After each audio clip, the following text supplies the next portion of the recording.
Bro, man, we gotta have to talk about that because knives, blades, not my jam, but punching in the face, kicking, winging your face, Ooh, that's my jam. winging. Hmm. Winging. My understanding of the way the wind, breaking the wind, is that the most important thing is knowing that whoever smelt it dealt it,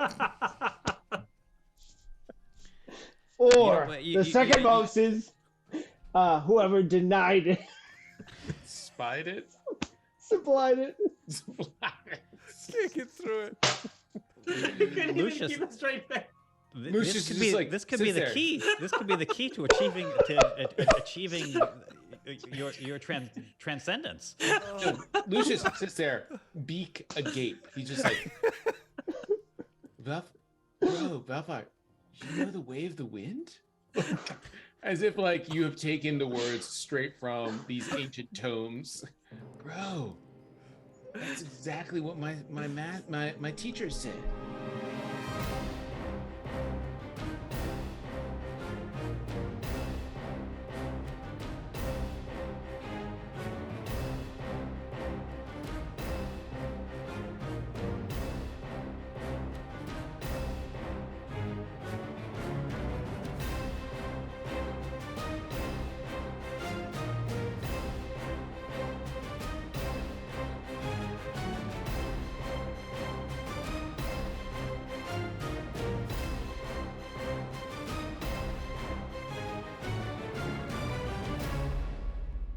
All right, let's get started. Let's jump back into episode 4 of All the Time in the World, our D&D 5e campaign. All right, here we go. When last we left our intrepid adventurers, at the behest of the mysterious Sidonius, the party had investigated a strange house in the hopes that it had something to do with the mystery of several missing villagers from Cordis. After fighting several strange creatures known as Starspawn, the party discovered a strange diary shrouded in darkness, with pages representing three-dimensional starscapes. Each page contained strange writing that indicated a being named Hastur will return and referenced something about a chronomaticum and the inevitable night. The party returned to Sidonius with this information, but attempted to alter the deal in true Sith Lord fashion. And Sidonius, in response, urged the party to return the next day after he had a chance to confer with the head of his order. After which, the party decided to seek out Lavella Moorstrider, having learned that she was in search of the party anyway. They went to the center of town and found her, the town's high marshal, as she was already looking for them to learn more about the events of the previous night in which the lift had mysteriously collapsed. We find the party now before Lavella Moorstrider and dozens upon dozens of supplicants itching to get her attention on their various issues, her ire clearly aroused by the fact that she was unable to find the party at the Quarrier earlier this morning. And so as you kind of stand before her, she stands up, silence overcomes the room, and she says, "I don't like to be kept waiting." What do you all do? Now, Lavella, we did come here as soon as we heard. We would never want to keep you waiting. Everyone out! And as she shouts this, without any dispute or quarrel, everyone just files out of the room without hesitation. They all start whizzing by you, trying to exit as quickly as they can from any exit or entrance they can, a point of egress that they can find. Balfire starts walking with everyone as well. Bro, dude, not you, bro. She said everyone. Okay, I trust you, Birdman. Bird person. Once everyone else files out of the room and it's silence within, just you and Berman Blazetrail and Lavella Moorstrider, Berman being her chief lieutenant in representing order within Cordis. She sits back down and, kind of holds her hand, starts rubbing her temples at the desk, clearly frustrated by some sequence of events that have happened recently, and kind of whispers a little under her breath, I don't have time to deal with all this. When I ask you to be at the quarry in the morning, I mean be at the quarry in the morning. It's well afternoon at this point. Where in the nine hells have you all been? Well, Lavella, we had a lot of faith in your ability to investigate, but we wanted to be helpful. We wanted to be helpful, and we did a little bit of looking around just to help you. Just to help you. That's all. We might have found some stuff. What are you talking about? Might have. We definitely found some stuff. We found the guys that have been sabotaging and killing people. Yeah, but what did you want to talk to us? Let's deal with your business first. What we have to say can wait. You weren't going to tell her about the bodies? Well, I think it's very important. She's her time is very important. We should deal with her business. You found bodies? What bodies did you find?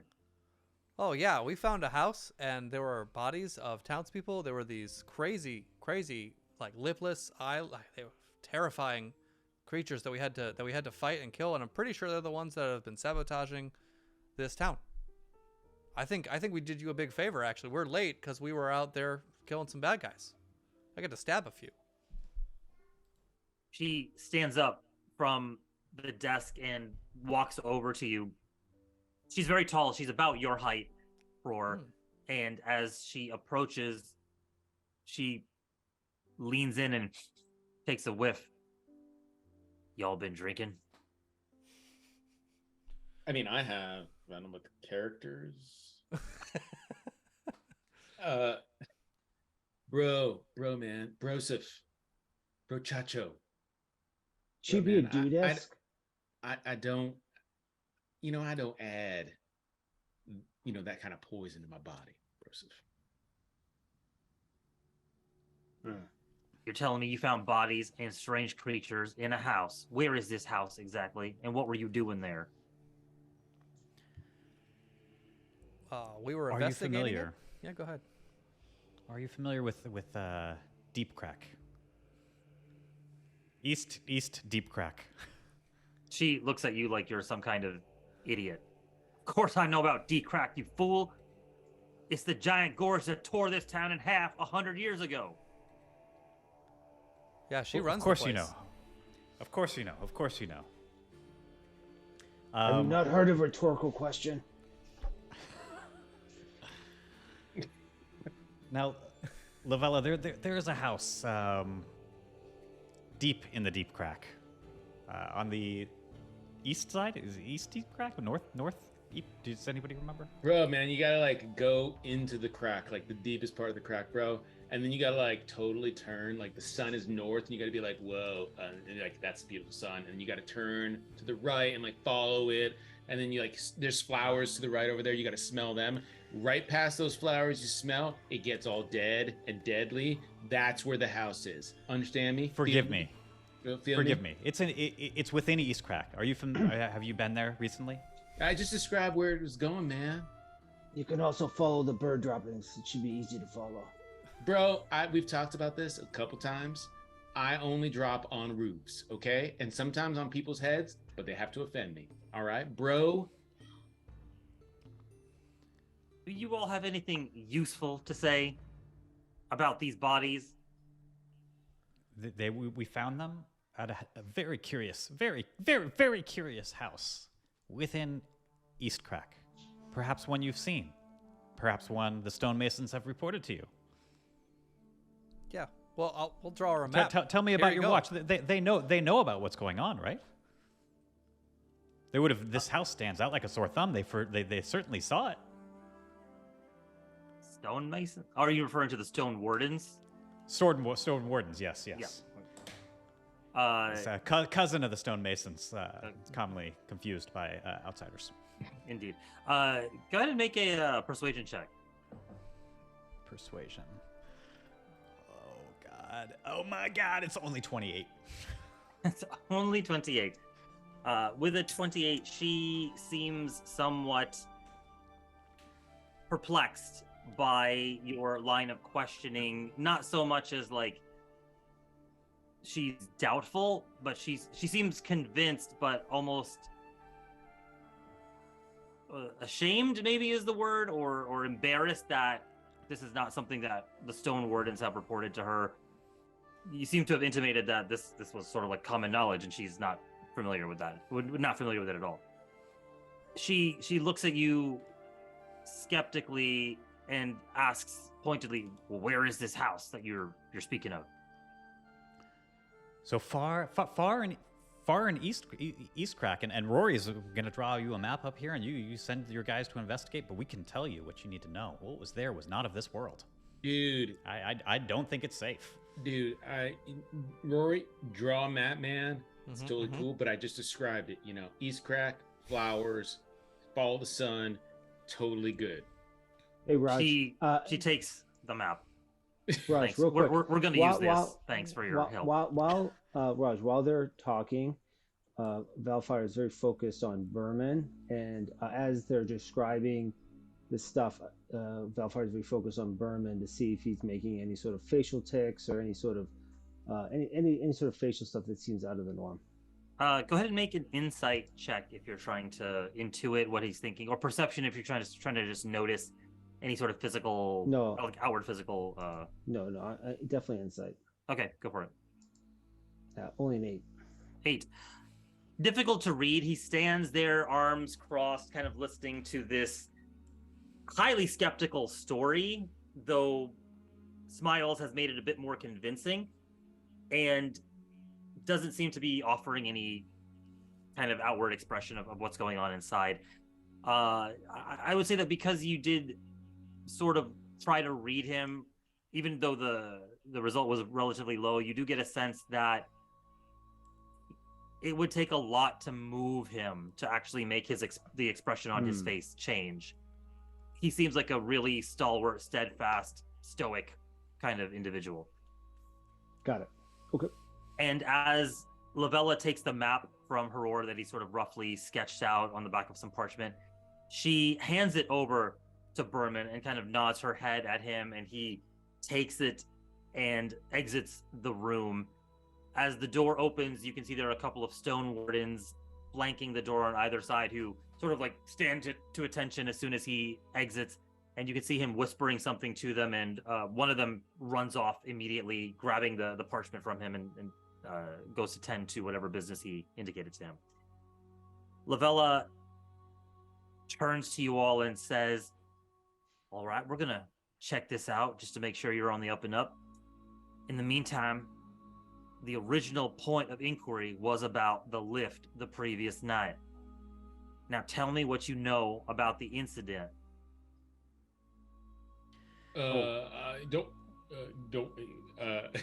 Lucius turns around. Don't worry, everyone. I got this.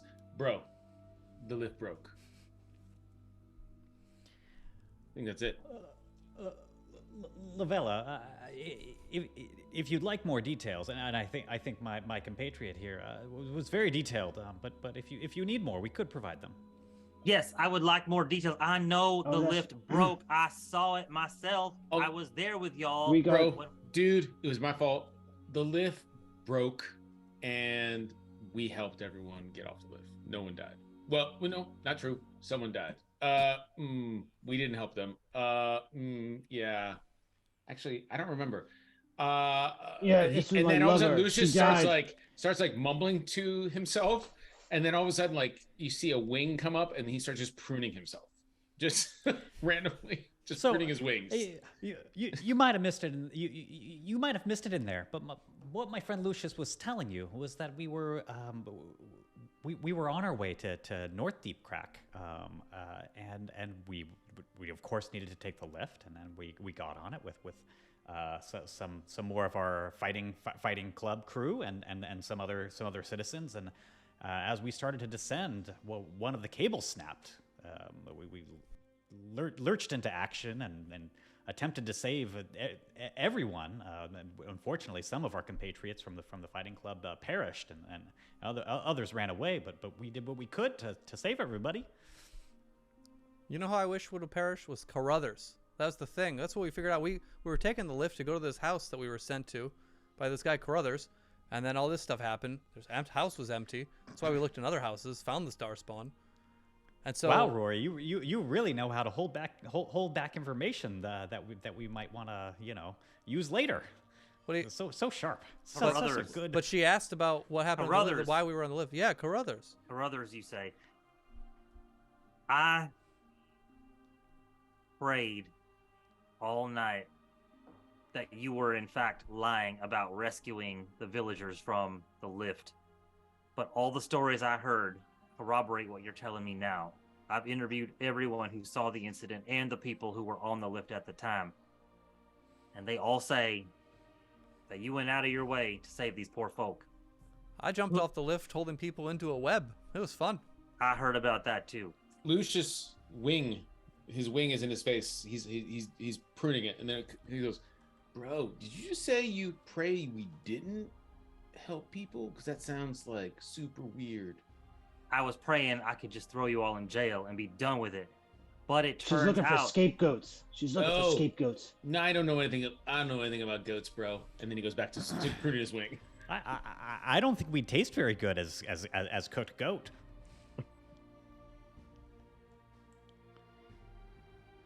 As it turns out, you blithering fools, everyone who was on the lift last night at the time of the incident had received a letter from this Carruthers. You were all heading to the same place at the same time. There was some sort of mischief afoot, and I aim to find out what was going on.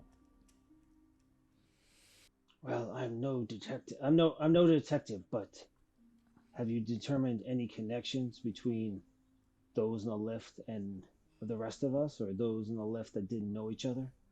Have you found anything, Inspector? No. There is no connection. That is why I think you're innocent.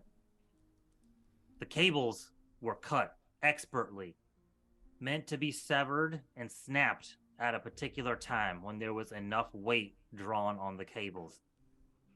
I figured this out when I discussed the whole thing with Wegla, who operates the lift. I understand she has some choice words for y'all, too. Miss Copperknuckle? Oh, yeah. Indeed. I hope she goes on warning, verbal warning, perhaps written warning, whatever's appropriate. I'm about to give you a warning. It wasn't her fault. Someone clearly sabotaged this thing. There is something else that you might be interested in. What's that? And when we found the house in East Crack, with the people there, what was left of them, we found some of these as well. Perhaps you could find the families of who they belong to. And Smiles takes out the personal effects that we gathered and hands those over. Okay. You hand her a bracelet and a rag doll, essentially, that you had picked up among the rubble and the remnants of whatever had been collected from the fallen villagers. She takes it, notices the clear bloodstains on the doll and the bracelet. You can see a grimace form on her face, and she looks at you, and you're serious about this, aren't you? Oh, it's what happened. I mean, I do not think it's safe down there. It was barely safe for us. It's definitely not safe for Snowden Wardens. All right, we'll look into it. In the meantime, what else can you tell me about this Carruthers, the lift, anything at all? Did you see anything? Did you hear anything? All we know is that we're caught up in something, and it's beyond this world. It is not safe, and there are things happening here that are not good. All right. Well, I need you all. They were trying to take out some of the best fighters in Cordis. That concerns me. I don't buy it. The four of us battle in the quarry to hone our skills as we go on our ways. We're not a party of sorts. Absolutely a group who puts on the best show. I mean, if you want to demoralize the people, we're the target. I don't buy it. Why was the old man on the lift and the young girl in the crutches and the mother, the pregnant mother with the son? Why were they on the lift? Why were they called to Carruthers? Each of them had a note saying, come over yonder, and I'll restore your old age back to youth, or I've got a remedy for your broken foot, or I know a way that you can make money for your poor starving family. Why did they get letters too? Bro, maybe it's like totally like what they knew, bro. Maybe they knew something that Carruthers like didn't want them to share, and this was like a happy accident. Bro, I don't know. But I tell you what, I just found 3 ticks in my wing. Happy I got them out. Totally good. Oh, those are the worst when they get up in their fur. Yeah. Oh, totally, bro. You know. Well, Lavella, we don't know now, but we could go get more information. We are curious, just as you are. Yeah, I would be too if I were targeted by this Carruthers. I hate to but say what it, do you know? What do you know of Carruthers? I am asking you what you know because I do not know anything. This is the first I am hearing of this character. But there's other accidents, have there not been? We've heard about when we journeyed or spent time in Cordis over the last few weeks. We've heard of other crashes. There Were have there never no survivors? never been a single survivor in any of these accidents. As a matter of fact, up until recently, we did not even know that these accidents were all potentially related as acts of sabotage. The lift is what confirmed that for us. We are the strongest people in Cordis. Yeah. This is very concerning. This could disturb the peace. The peace is the most important thing we have. Well, bro, maybe we can jump in and like totally like if you like give us the information on like the people who died, maybe we can like go out and talk to them and like find the connection that you're looking for, bro. Because that's Good like idea. that's like maybe what we do that, gang? And he like Lucius turns. Do we investigate things? Oh yeah, we'll get information if you give us information. Bro, we should totally investigate things. Look, the Stone Wardens don't really take kindly to vigilante action, so we're going to keep this under our hats, if you get my meaning. Bro, we deputize don't want to us. apply any we don't want to apply any justice. Just deputize us, and it's not vigilante; it's justified. And he winks. Are you all But he willing? winks with like the wrong eye. Are you all willing? Okay, you've got a weird tick there, son. Not just the ones in your wings. Are you all willing to join the Stone Wardens then and become officers of the law? Well, slow down. I don't want to be, bro. I don't want to be a storm warmer. I just want to be like deputized and investigate this like single issue. I'm for peace. And the Stone Wardens, some of the behavior I've seen, I'm for peace. Smiles, how many times have I told you? Strength through peace. Peace through strength. Yes, Rory. You're very capable. Very, very capable. He tells me that all the time.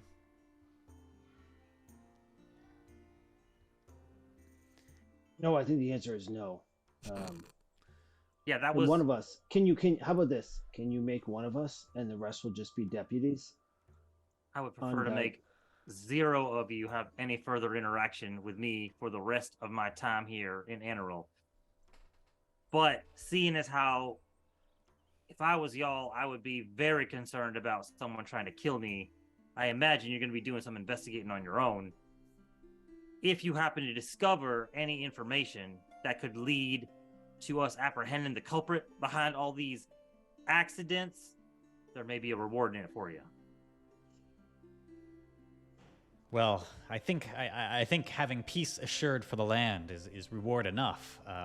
Right, guys? We don't need any gold. Bro, smiles, man. Bro, you totally speak the truth, man. Bro, I love it. And he comes in and hugs you, just like a deep, hard hug, like wings over you. He's just like, I love you, man. This is so good. As you are basked and smiles as you're enveloped bird. in the warm darkness of Lucius's feathery embrace, you have an involuntary memory crawl up your spine and into your brain of a different time when there was another dark figure in your life who would often wrap you in an embrace. And you think back to that comforting time for just a brief second before you realize, oh God, what is that smell? Oh, Lucius. Oh God. Yeah. As I pull away, Lucius, you can see what looks like a tear in my eye, which is unusual for Smiles to show emotion in this direction. As you pull away and he sees the tear, he puts both his hands on your shoulders. Goes, bro, man, I feel the same way, bro. I feel the same way. I love that we got to know each other. And he pulls you back in. Like, just starts sobbing, sobbing. You're such a good friend, Lucius. You're such a good friend. Oh, thank you so much. I love you, bro. Y'all are gonna have to continue this outside as I have business to attend. But the deal stands. Any information you can bring me that leads to the apprehension of this figure, of this Carruthers, or whoever it is, will be rewarded significantly. I don't have time to waste. To not waste your time. We don't have it now, but we will have a request. Can we find you? Can we count on you to help us? With what? When the time comes? What are you even talking about? It's just these kinds of things. We might need a favor. Smiles is always. You don't have to be. I might need a favor today. Maybe not tomorrow, but sometime in the future. He's like the mafia. He offers help, but with exchange for random promises in the future. She walks up to you, standing a good 4 or 5 inches taller than you, and puts an arm on your shoulder. Says, Smiles, I mean this with all sincerity. Get out of my office right now. It's fantastic. You're such a sincere person. I really admire your sincerity. Get out of my office right now. How fantastic. If I could just stay around for another 10 or 12 hours to I imagine compliment. She's pushing us out. Yeah. And Lucius is in the corner and be like, bro, are these mints for everyone? Can I just a few? And he's grabbing a handful of mints. And he's like, thank you. As you're leaving, she's like, those are for the stone warden. And the door closes behind. And he looks at you guys all and is like, sweet score, bros. Total mints, man. He's offering it to everybody. Yeah. As you exit the building with your handful, your clawed fingerfuls of mints, kind of handing them out to everyone, you see the large crowd of people all kind of milling about, speaking, and then suddenly going into hushed tones as you all exit, just kind of eyeing you and staring you down as you just sort of walk away from the town hall. Lucius walks up to the people as they're walking away and just goes up and starts shaking their hands, offers to shake their hands, like we did something successful, very naive about maybe that they had any ill will. Okay. Well, go ahead and make an insight check as you're doing this. It's 11. No, 12. Sorry. 12. Okay. So you don't sense any ill will from these people. You get the sense that they are. Well, he doesn't assume there's ill will. He's assuming that they're there to greet them and support them for saving the people. He's just he thinks about only the positive things. Yeah, there is actually some of that sentiment there, and they're kind of looking at you more in awe and respect than actual sort of curiosity or dumbfounded amazement sort of thing. And as you kind of go through and shake their hands, it's sort of tentative at first. You grab someone's hand against their will and just start shaking it, and you grab the next one. But then a couple of them do actually extend their hands as you are ready to go down the line. And he's going down the line saying, way the wind, way the wind. Wind be with you. Wind be with you. Way the wind. Way the wind. Wind be with you. All right. That's and wind be with you, my brother. Wind at your back. Wind at your back. That's a downright nice bird. I do say that is a nice bird indeed. Great gust. Great gust for you. And I just start breaking wind. Just wind. Breaking wind. Wind. Yeah, just I can imagine there's some sayings that he doesn't get. He's like, hope the wind doesn't break on you. pull my finger for the wind. Yeah. Yes, may you cut the cheese as well. Yeah. That's right. Seeing the commotion, Smiles kind of gets over and on a chair in the corner and stands up and starts to say, come one, come all, come meet the fantabulous four, the heroes of the lift. Come tell us your stories, and starts encouraging people to come over and meet them. And my hope is that as we meet people, we can maybe discover some information or somebody who knows somebody else who was on the lift. Okay. Yeah, we didn't get the names of anyone or like location of the lift people. Okay. Go ahead and make a general charisma check. Let's see if you can draw a crowd. Charisma. Would I be general check. helping?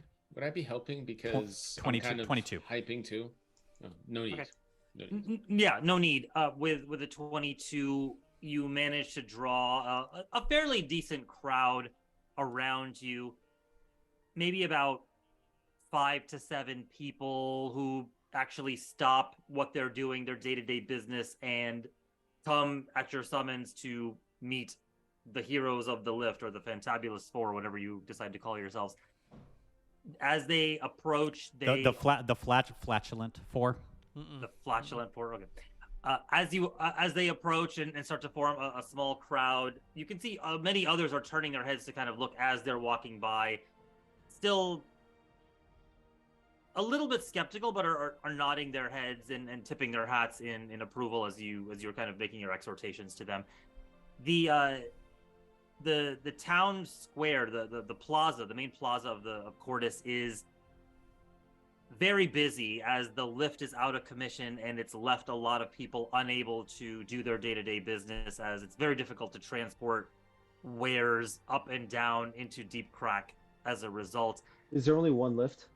There is only this one giant lift. And in the center of the commotion, you hear two sets of voices that seem to kind of rise above the rest of them. One of them is the incessant Merciless, the red-scaled dragonborn in the regalia of the Draconis Imperium, who continues to get people to attempt to drive people towards the neo-imperialist cause by touting the values of the old Draconis Imperium. And his exhortations continue to rise above the crowd. Another set of loud voices you hear are over by the lift itself. You see Wegla Copperknuckle, the operator of the lift, or former operator of the lift, sort of its main engineer, arguing with a very well-dressed gnome who has silvery strands of hair on the chin and the cheeks, feeding into large bushy sideburns, hair like a crown of silvery strands of hair surrounding a bald pate, dressed in very fine robes, actually, signaling his wealth and status within Cordis. And the two of them are arguing. You hear Wegla shouting at the gnome, "I did all the inspections as you indicated in the report. I check them every day. You can see the logs here." And she's showing a sheaf of papers at him.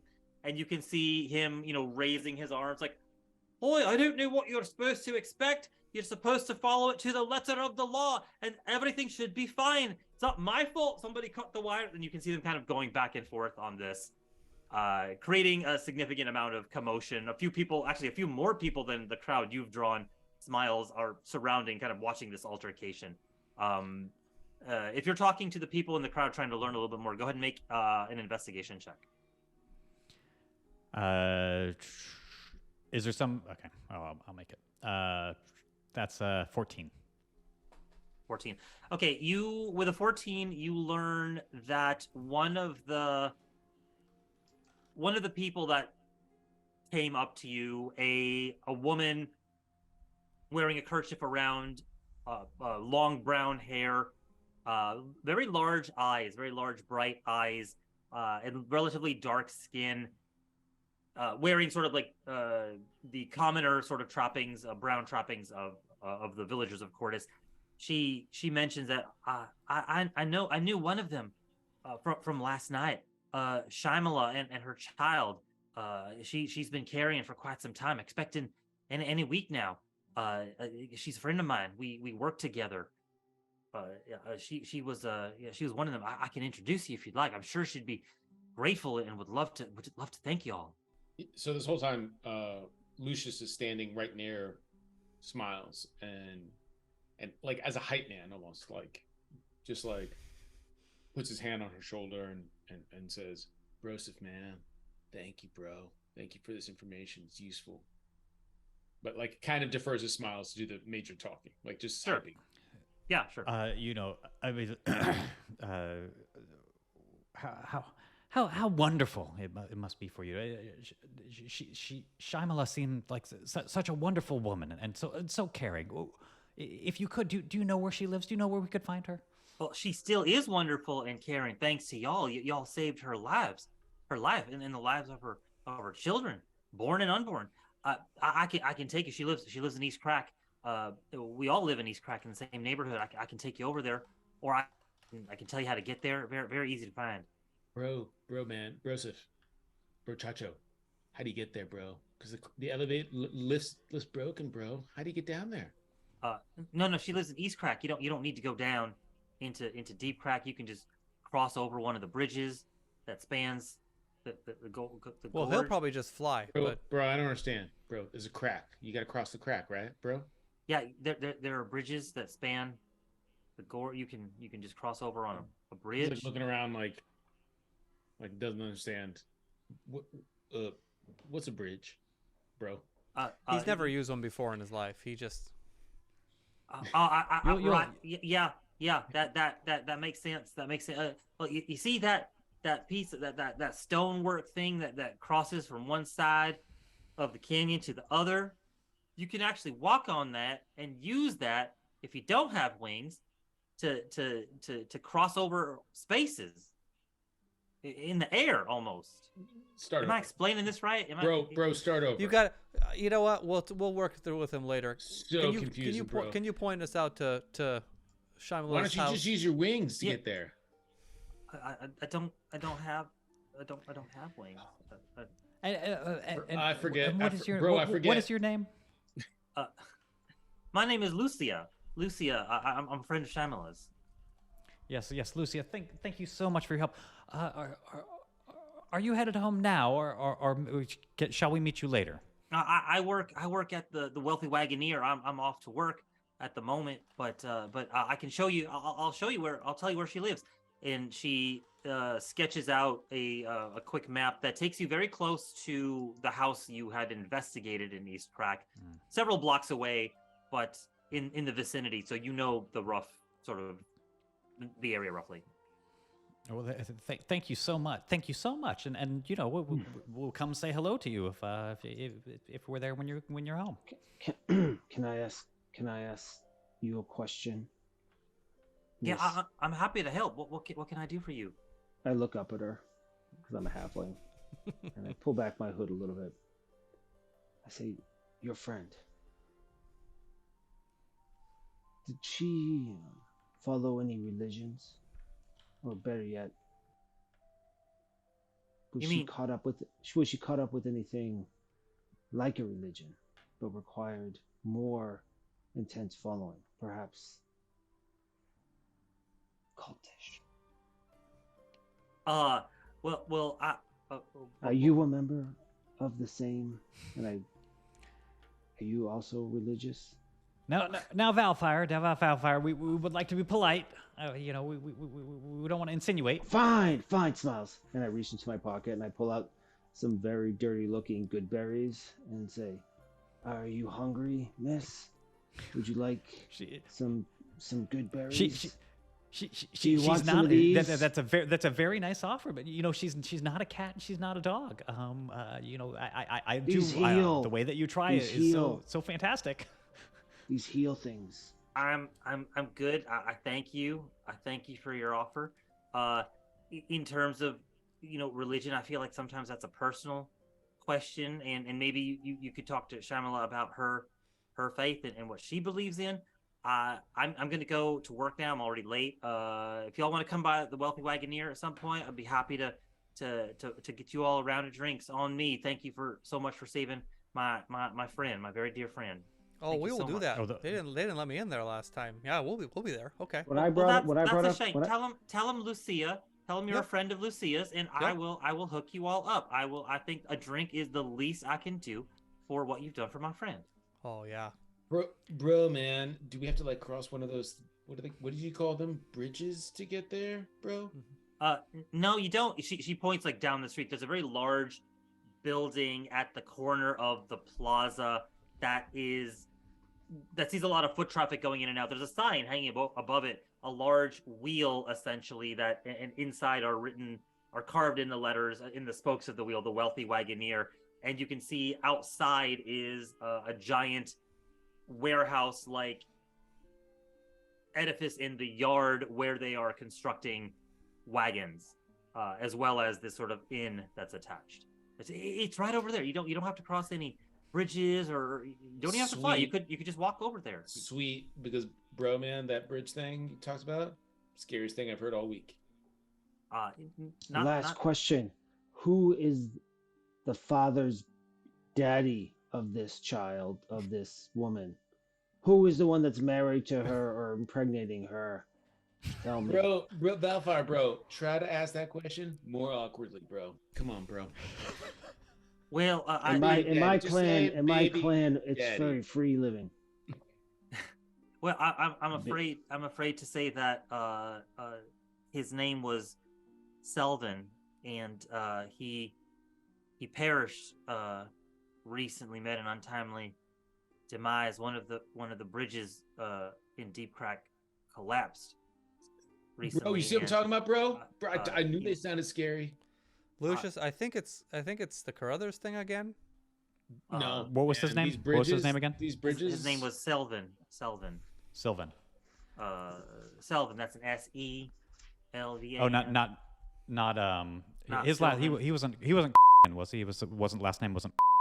I don't know what means. No, no Uh, one. Okay. Is this a local reference? Yeah. I don't- Yes. Yeah. Let's edit this out. Yeah, please do. 'Cause now everyone knows where we live. That could be anywhere. Yeah, could be anywhere. I'm gonna do especially- this every time we need to edit out. Tom, edit this out. It's all right. We're just gonna bleep it. This is Just all bleep staying that in. out. Yeah, exactly. All right.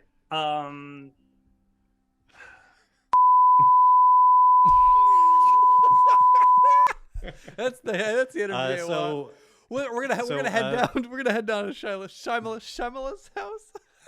no. Smile says, you guys maybe want to check out the Wealthy Wagoneer. I've got something I want to do, but it's a little bit sly. It's a little bit slick. And we can't all do it together. Well, what are we doing there? We got to go investigate. We were investigators. We got deputized. I stole a badge. Gross. Oh, Gross, man. Rory, I don't know. That was great initiative, and I really appreciate that you have that initiative. This makes it legal right here. I can stab whomever I want. While this Yeah, is well, let's happening, just- this conversation about happening, what's next?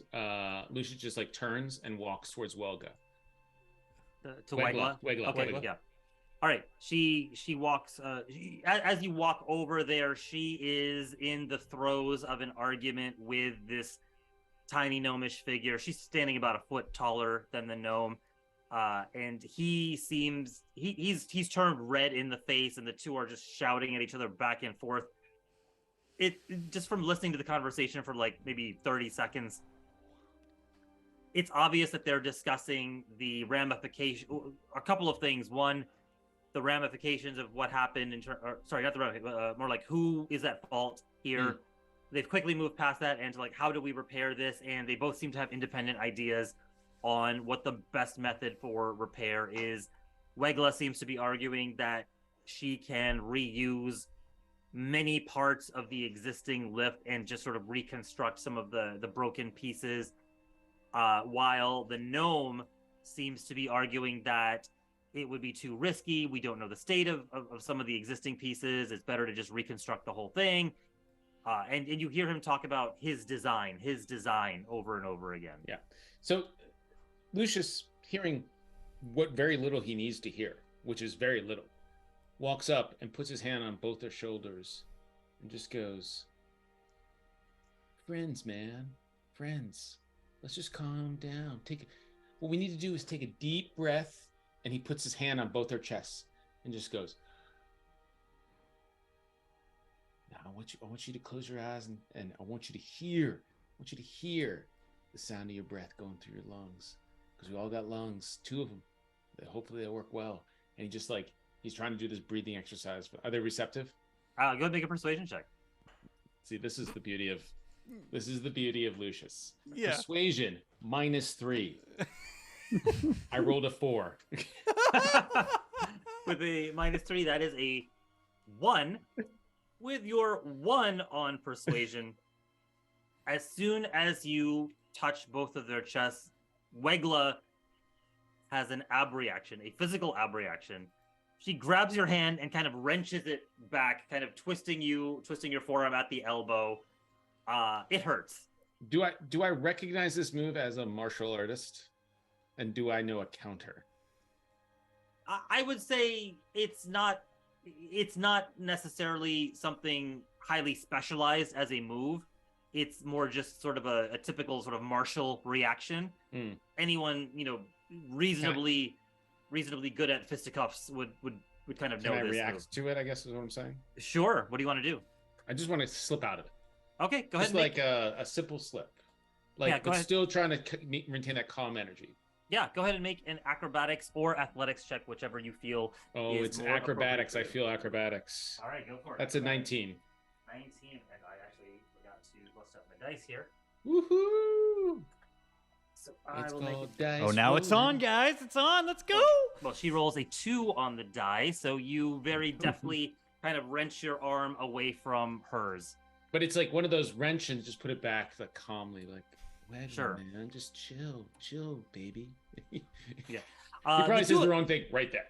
Yeah, Yeah, the two there of it them. is. The two of them turn the ire that was focused on each other towards you. It's like, what business is this of yours? Oi, she's right for once. Who are you to be interrupting our conversation? I just feel like you two are working towards the same cause, bro. You both want the lift fixed. No one's at fault. Just move forward and work together. Togetherness. You wanna fix the lift, just fix it. The how matters less than, well, actually the how does matter, I guess, a little bit, but the fact that you collaborate and work together as a team matters more.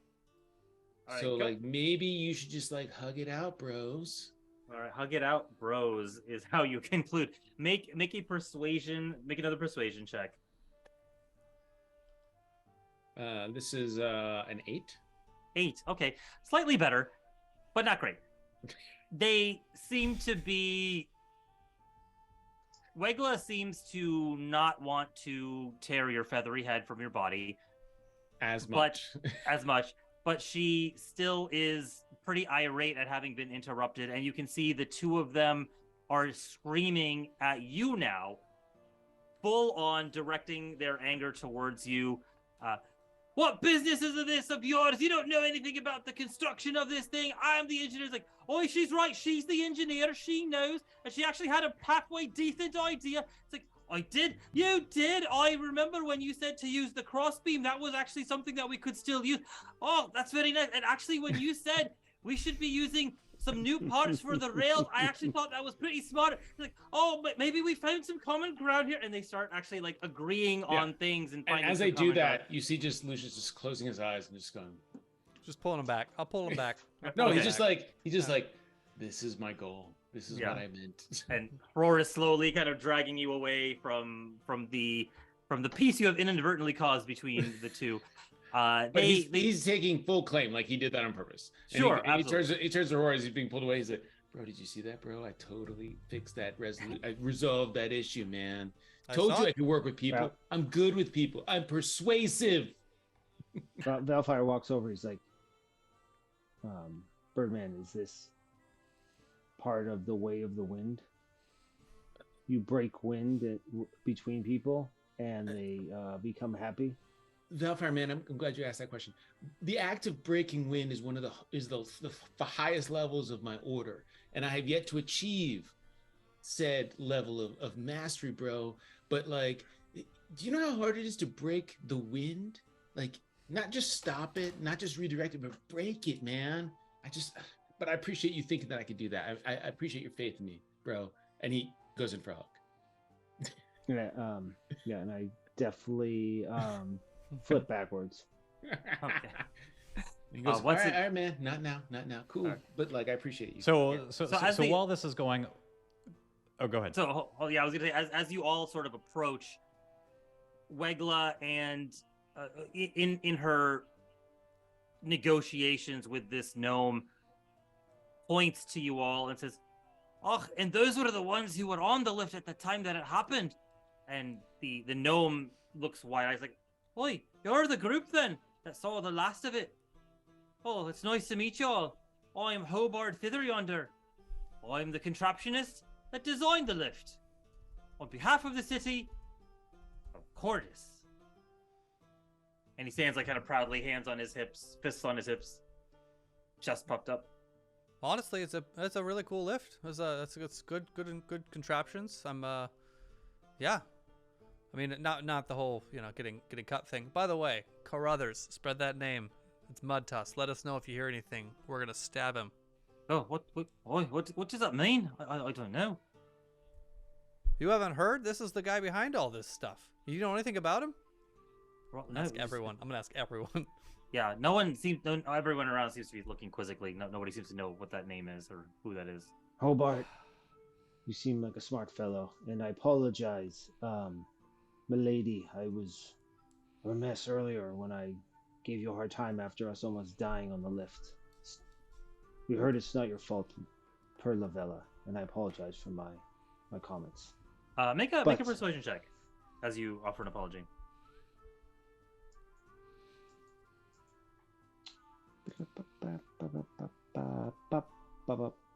Persuasion. Oh, we got lucky. That was a 4 that rolled into a 14. All right, yeah.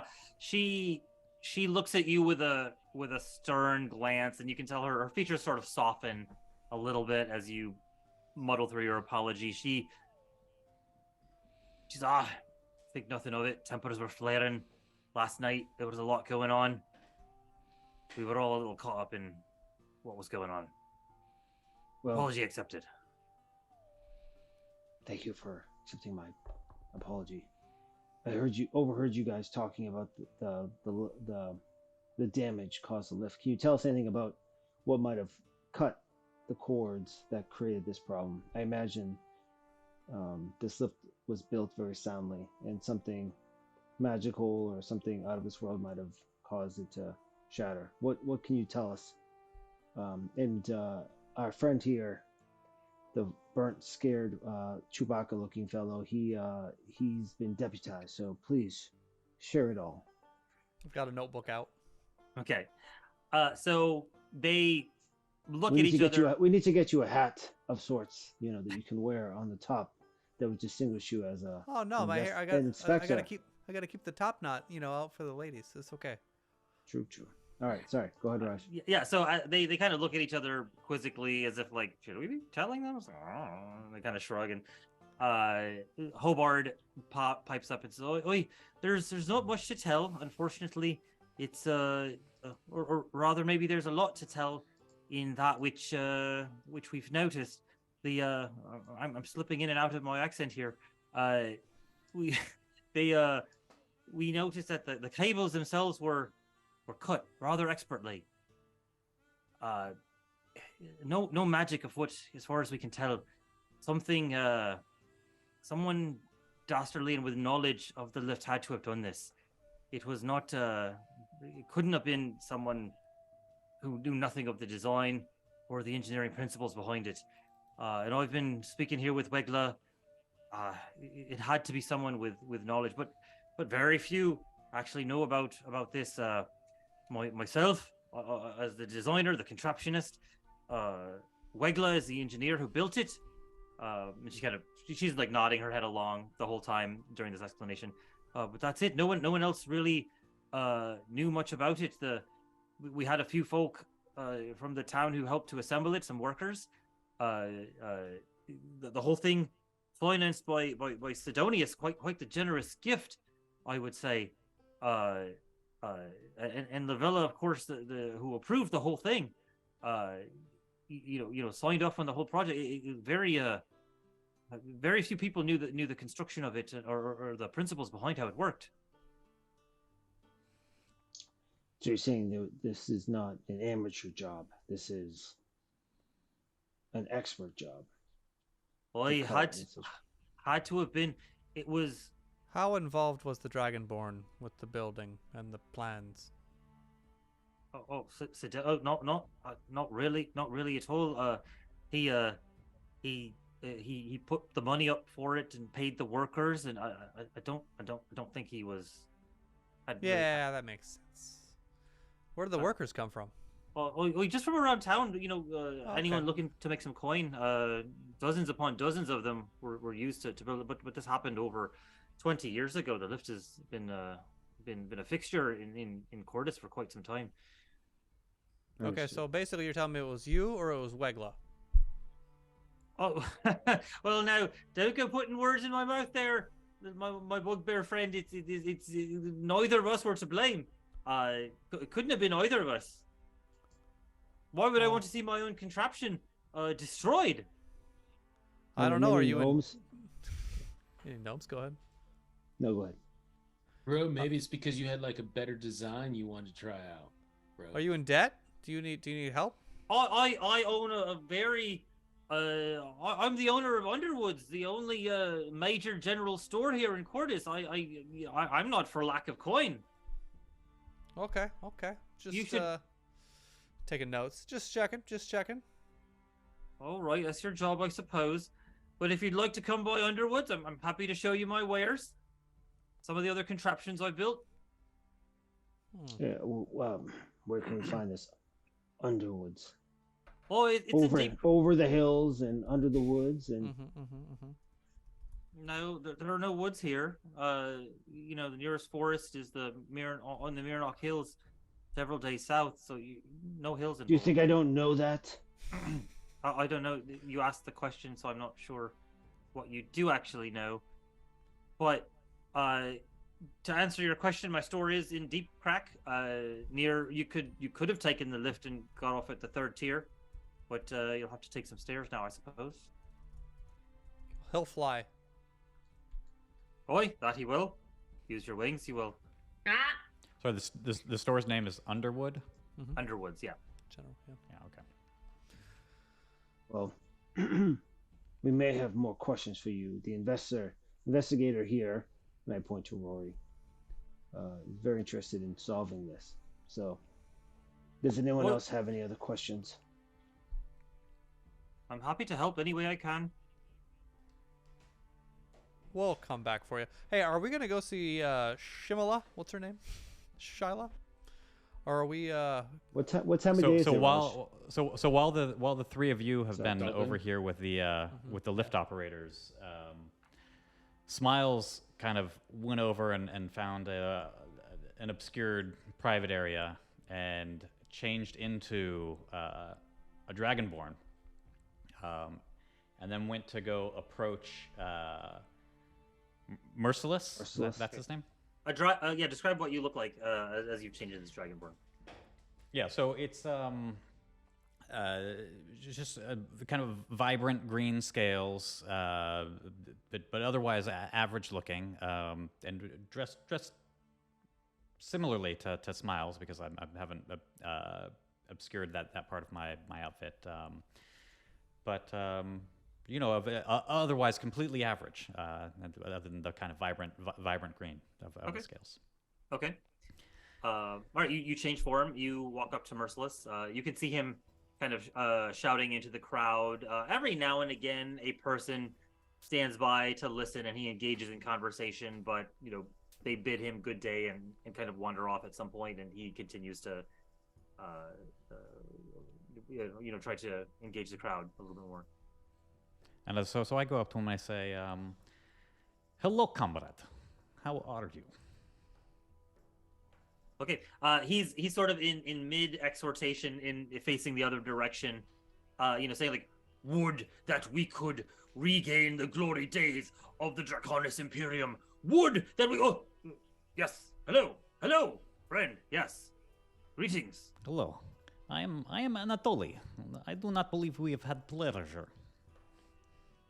He looks you up and down, skeptically at first, and then, nods his head in respect, and says, "Greetings to you, Anatoly. I am merciless." It is so wonderful to meet you. Tell me, friend, what do you think of this lift that has fallen? The lift that has fallen. Had we been under the auspice of the Draconis Imperium, accidents like this would not have happened. The root of such malice would have been severed before it had a chance to bloom. And the world would be a better place, to be sure, Anatoly. I could not agree more. And I can't help but asking myself, how can we make this happen sooner rather than later? Make a persuasion check with advantage. I love this accent, and I wish this was your permanent accent. That is... God, let me recalculate that. That's a 25. 25, all right. His air grows conspiratorial. He leans in, putting an arm around you, and says, "Come with me, Anatoly, and I will discuss with you how we might expedite the arrival of the neo-imperialist cause to this town, whose people clearly need the guidance of a superior power." Yes, you speak so much of the truth. Tell me. Yeah, good. Tell me, just to make sure we're on the same page. This thing with the lift? Maybe some other things? You will help me do them? He goes wide-eyed and takes a step back, removing his arm from your shoulder, and says, "Are you, Anatoly, insinuating that you had something to do with these nefarious acts?" I kid. It's just, I want to know how serious you are. He kind of bristles, and you can see the scale, or the frill on the top of his head starts to kind of like waver a little bit, and this is a typical red scaled dragonborn sign of surprise, or what's the word, distress, essentially. And he takes a step back from you, his hand slowly going to the longsword at his side, saying, "I will not help in these acts. I would give my life to prevent them. These people, undeserving as they may be, they know not what they do. They need to be shown the light of the neo-imperialist way. Destroying them is not the way to bring them into the fold. Do you and I need to have further words on this topic, Anatoly?" I am so glad that you and I think the same. But I must test, because you never know around here, especially with all the things that are happening. Yes, we never know indeed. And he says, "Excuse me," as he starts walking straight to Lavella Moorstrider's residence, the town hall. Merciless. Just one more thing. Later, we will have drinks. He stops, doesn't turn around and then continues walking towards the Velamore Striders. This opportunity is here today. Maybe not tomorrow. Are you sure you want to keep your back turned? He has kind of left the vicinity of your, unless you're shouting, he's not gonna be able to hear you at this point. Could I pursue so that he can hear me? Sure. Without shouting. You can try to follow him. You basically catch up to him as he's about to enter the town hall, and you're talking to him, and you say to him basically, this is like an opportunity for you to kind of engage with him, essentially. Yeah. I'm trying to recapture his. He was for a moment willing to engage and talk to me about how we can rebring the Imperialist order, and I'm trying to rekindle that. Yeah. Go ahead and make a persuasion check with well, hold on. Yeah, I will say that he will continue to plod forward, and he bursts into the town hall, into the assembly area where there are many of these supplicants before Lavella Morstrider, who is again sitting at her desk, kind of rubbing her temples, trying to listen to like parse out 6 different things that are being shouted to her at the same time. And with this booming voice, Merciless yells above the noise of the crowd, "Morstrider! I believe I have information for you regarding the mishap at the lift." And he points back towards you. This man, this Dragonborn, claims to have information about the incident. So as I notice that he ignores my final advance and bursts through the doors, I would have stepped away and kind of gone into somewhere out of the way, somewhere unseen, into the crowd, and turned back into Smiles. Make a stealth check to see if you can get away, and then make a sleight of hand check to see if you can change your form without being noticed. Okay, so the stealth check was a 6. Okay. Oh. Yeah. Let's go. And the sleight of hand was a 24. Was what on the sleight of hand? A 24. 24. Okay. You Trip and fall, tumble on the ground with another stranger, and then change into that. I love it. Sure. I'll say that there is a little bit of a tumble that you take trying to extricate yourself from this extra scrutiny here. And as you kind of plod into the crowd, you accidentally jostle a few people and you kind of drag them towards you, almost drag them down as you're kind of tripping your way through the crowd. And when the dust kind of settles, you are a different person. What form do you take as you? I'm Smiles again. Yeah, you change back to Smiles, and as you kind of extricate yourself, you're kind of dusting off your clothes. The rest of them are all kind of looking around, and as Merciless is kind of pointing towards the crowd, he looks behind him and sees where did this? It was a dragonborn, a green-scaled Anatoli, he called himself. He approached me and asked for information, asked if I would be complicit in the, and he's kind of trying to explain himself, and everybody's just sort of staring wide-eyed, how many interruptions are we going to have today before my issue gets addressed? And Morstrider at this point is completely fed up. She throws a sheaf of papers at her desk into the air, and she's "Everyone out!" And she has just had it and is completely fed up with everyone and just kicks everybody out of the office. That's like Raj when he goes in the office, probably nowadays. Everyone out. I need this conference room for myself. No. So I can cry. Leave the box of tissues. Leave the box of tissues. Exactly. And all the Milanos. I need all the Milanos.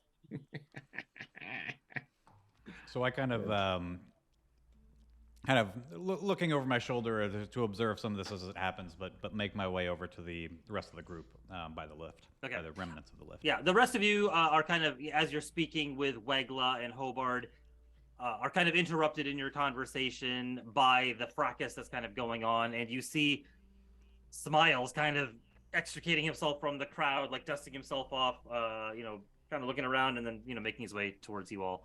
Wegla and Hobart seem to be somewhat like, what's going on over there? And then they kind of turn back to their plans as they seem to be waking or making progress on their on the common ground they found about repairing the lift. And as you approach Smiles, we are going to take a little bit of a break here, and we will return to find out what happens next as the party continues their investigation in Cordis.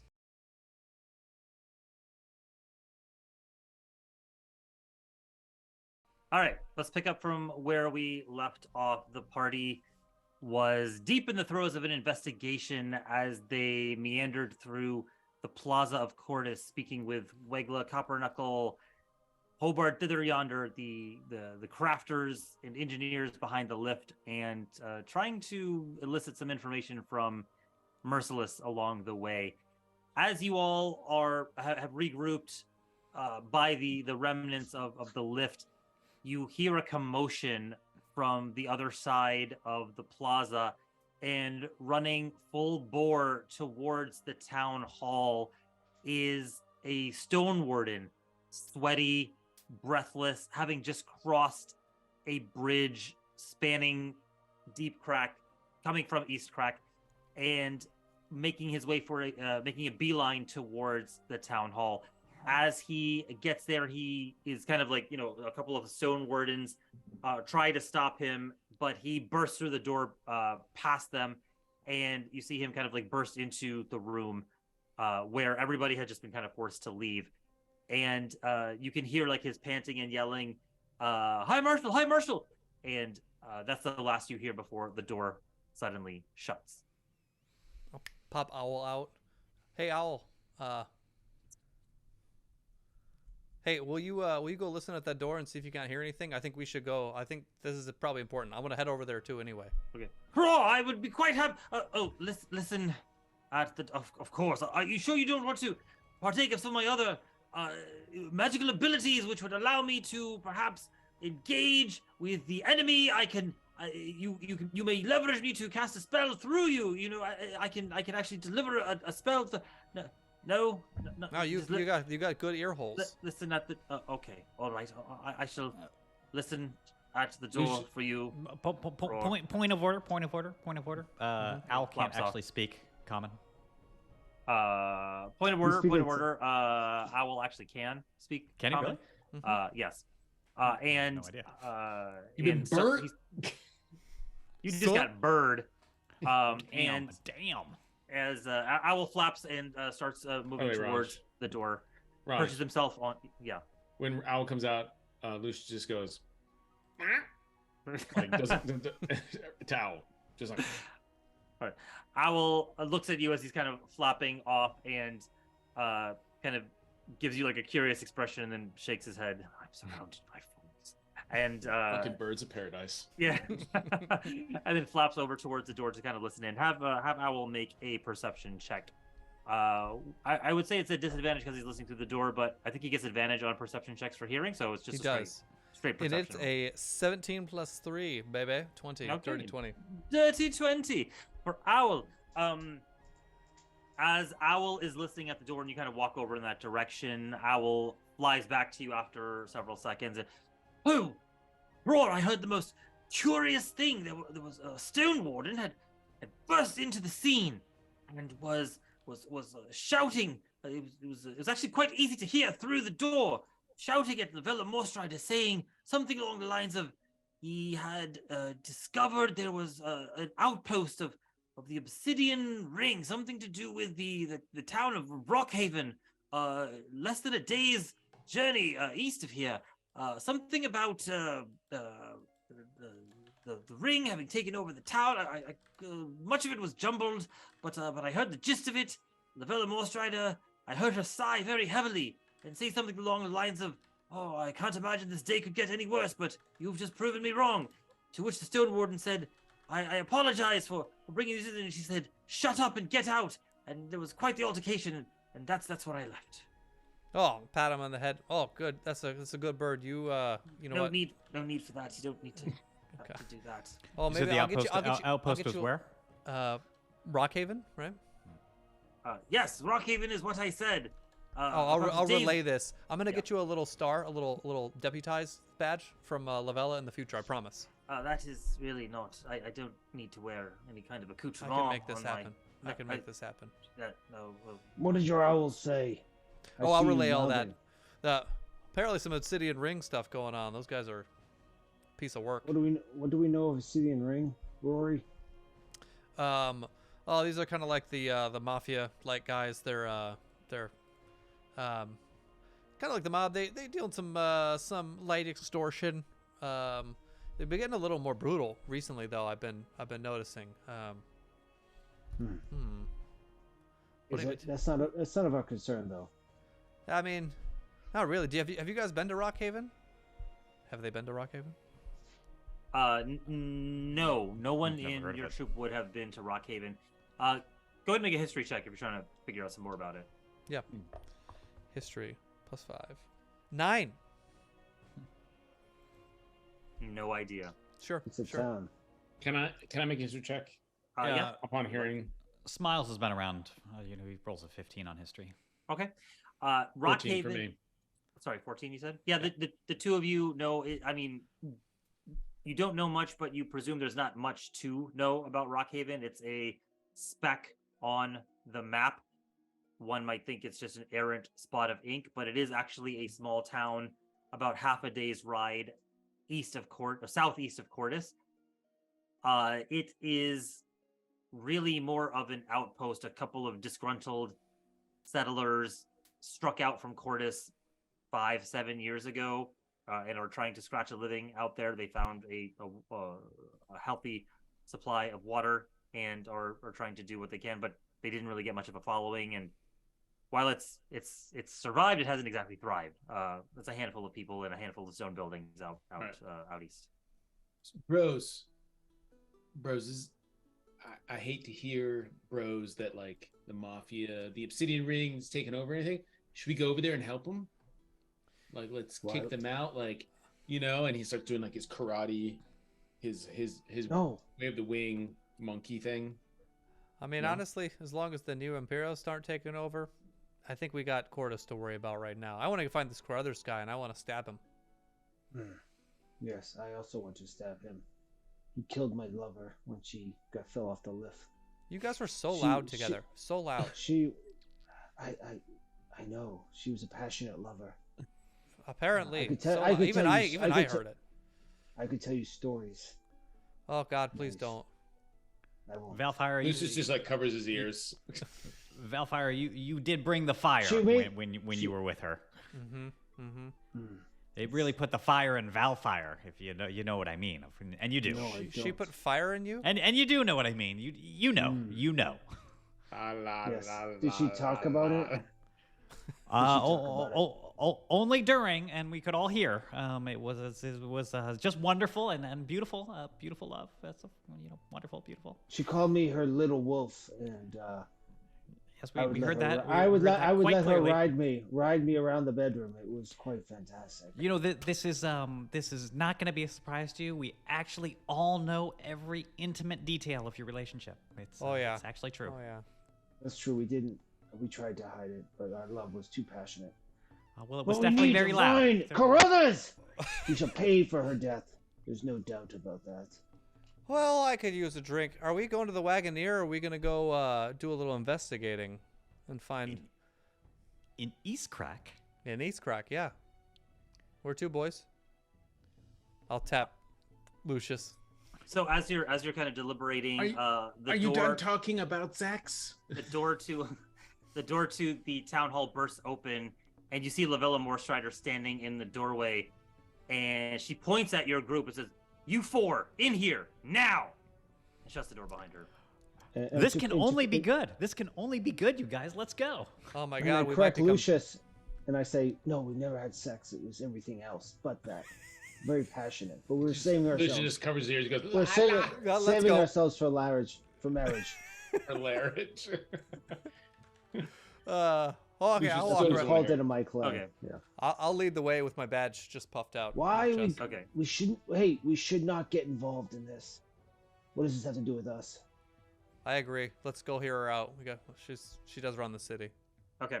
So as you make your way over there, you enter the building, and she's standing back and forth, pacing. You can see Berman standing impassively with a pensive look on his face in the corner as she's just kind of pacing back and forth, like muttering curses under her breath. As you enter, she turns to you all and says, "There is too much going on here at the same time. This Carruthers business, the lift incident, which are probably related, and now I find out the Obsidian Ring has taken over Rockhaven. It's too close for comfort. I hate to do this, but I need help." Well, we just love the peace, and so we're of course happy to help. Well, how can we help you? I need y'all to go over to Rockhaven and investigate what is going on with the Obsidian Ring. It's quite possible that they're behind this whole Carruthers business. They've been doing all kinds of crazy stuff lately. They previously, we just sort of let it all slide, but they've been engaging in some kind of weird criminal activity, murdering, killing people. I can't help but think they might be behind all of this as well, this Carruthers business. So you want us to investigate? Yeah, I am not a fan of the Obsidian Ring. We can investigate them into the ground. I think we are finally aligned on the way we are thinking about things right now, Mr. Smiles. I do want you to investigate, as in investigate whatever. I'll pull my rapier out. Yeah, what you can put that away in here, but when you get to Rockhaven, you are allowed to use that. I don't know. It's legal. Cause it's legal. Sure. Yeah, don't worry about that. Yeah, I did not give you that. I did not anything give you else, that badge. Anything else we need to know before we go? All I know is, we are told. I am being told by my spies, who really are tasked with the defense of Cordis, and I don't ask the Stone Wardens to go beyond the borders, but if the Obsidian Ring gets here to Cordis, it's too late. I need to know what's going on over there, and I need it stopped, and I need it stopped now. If anyone else in the village finds out, there's going to be a panic. So, bro, what about this, Carruthers dude? I think there's a very good chance the Obsidian Ring is behind all of this. Then there's not a moment to spare. I'd like to You insight think check this that. Obsidian Ring and Carruthers are same person, man?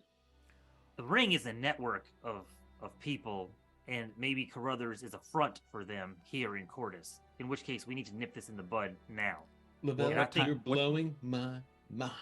And the appearance of the Obsidian Ring so close, I'm not going to leave anything to chance or coincidence at this point. What's the time of day? It is getting to be just past mid-afternoon, probably about 3 p.m. Okay, all right. Oh. It's a half-day travel there, right? It is about a half day's travel there. Yeah. How far is the flight? If you were to fly, what is your fly speed? Is 60? 50? 50. Oh, 50, 50, 50, yeah. 50. You could probably get there in about 5-6 hours if you just fly nonstop. We're gonna have to go tomorrow. We have some business to take care of in the morning here, but we'll take off right after that. I pull a group together and I say, quick team powwow. Are we And just I put my hand like this and wait for you guys to gather around. And we just form a circle around you because you're shorter than us, and I put the wings around everybody. There we go. All right. We shall call this the cocoon going forward. And I'll say, Cocoon! to the cocoon! And we shall communicate quietly in our quiet voices. Oh, I love it so much. So, Sidonius. Do you think Sidonius is involved with this? no, I don't think so. But I do want to get information He is from him a tomorrow. member. He said he's a member of an organization. Perhaps he's one of the Obsidian Ring. And Well, perhaps giving him this book led to him taking over. I only bring this up as a concern for why we should not go to this town. I think we should go there and we will catch him red-handed. And we'll call him out and he'll be so embarrassed that he'll have to give himself up. Well, you could mock him to death like you did that other dude. Well, I can be quite vicious if it's called for. I really wanted some information from him. He was going to give us information. You guys don't want to wait until tomorrow? Talk to Sidonius, then go? No, we should go now. We should go now. No, we should not go now. Lucius? Travel across the plains at night is not advised. It's mid-afternoon right now. Yeah, Every we wasn't day. until late. Or it's the I mean, bros. I mean, like, travel for me. Like, I can get there before the sun sets. I'm sure. Maybe. Actually, sorry, you would get there in about 3 hours if you flew. Yeah. The rest of you, it would take about 6. It's about a 6-hour journey. Yeah. So, but like for you, for like your weaknesses, which like requires walking or like using some type of land-based, travel. Yeah, man. I don't know. Travel at night, no good. So Let's say we maybe go wait- talk to Shimla. Sorry, what's her name? Raj? Shimala? Shimala, yeah. Yeah. Well, we could talk to Shimala. We could bunk up. We could talk to Sidonius first thing. I really want to ask him some questions, and then we can take off. I think that's a great idea. Why push ourselves to this location? Yeah. Where we, it's not like modern day where things happen overnight. The Obsidian Green has control of this city. Yeah. What are we gonna do? Show Love up it. there? Love it. Let's go. What's Lavella like? Want us to go so early, man? I Like, don't know. why? I don't know. I think we Well- let her know. Okay, what do you guys do? Yeah. Lavella, We- brochacho, I say, friendo. all right, we will accept the mission, and we will go as early as we can. But we just say we accept the mission Mhm. and break. That's our code word. I like it. Okay. And that's when Lucius will unfurl his wings, That's right. And he like looks for a board to break. 'cause and a you bunch said of break. ticks go flying off in all directions.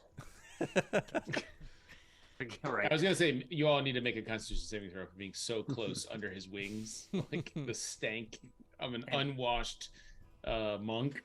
And you all have ticks. So as you break from your huddle, you turn back to Lavella, and what do you say? Well, Lavella, we are so pleased to be able to help bring the peace. We're going to gather just a few things and head there first thing in the morning.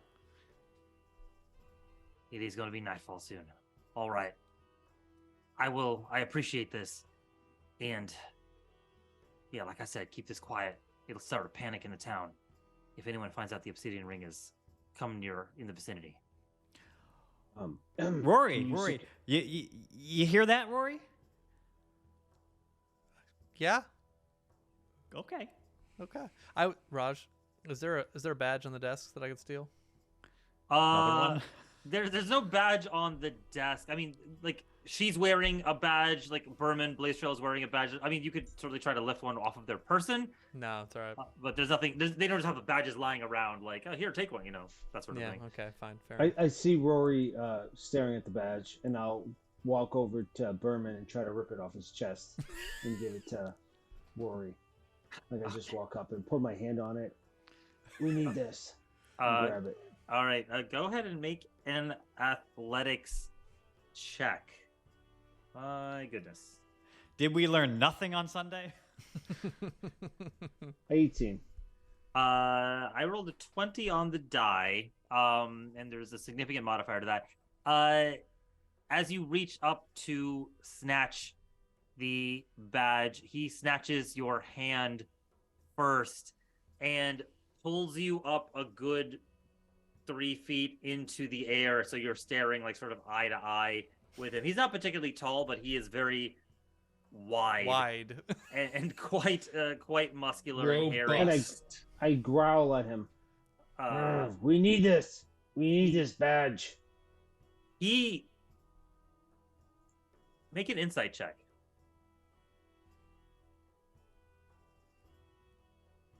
That's a 1 for a 5. Okay. He. Oh no, sorry. Halfling Halfling, look. Oh, let's halfling. go.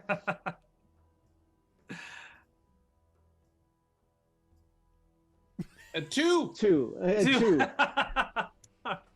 All right. Well, you know what? One day this will work. You know what? 2 is twice as good as 1. So you learn nothing. He basically growls at you even louder and drops you back to the floor.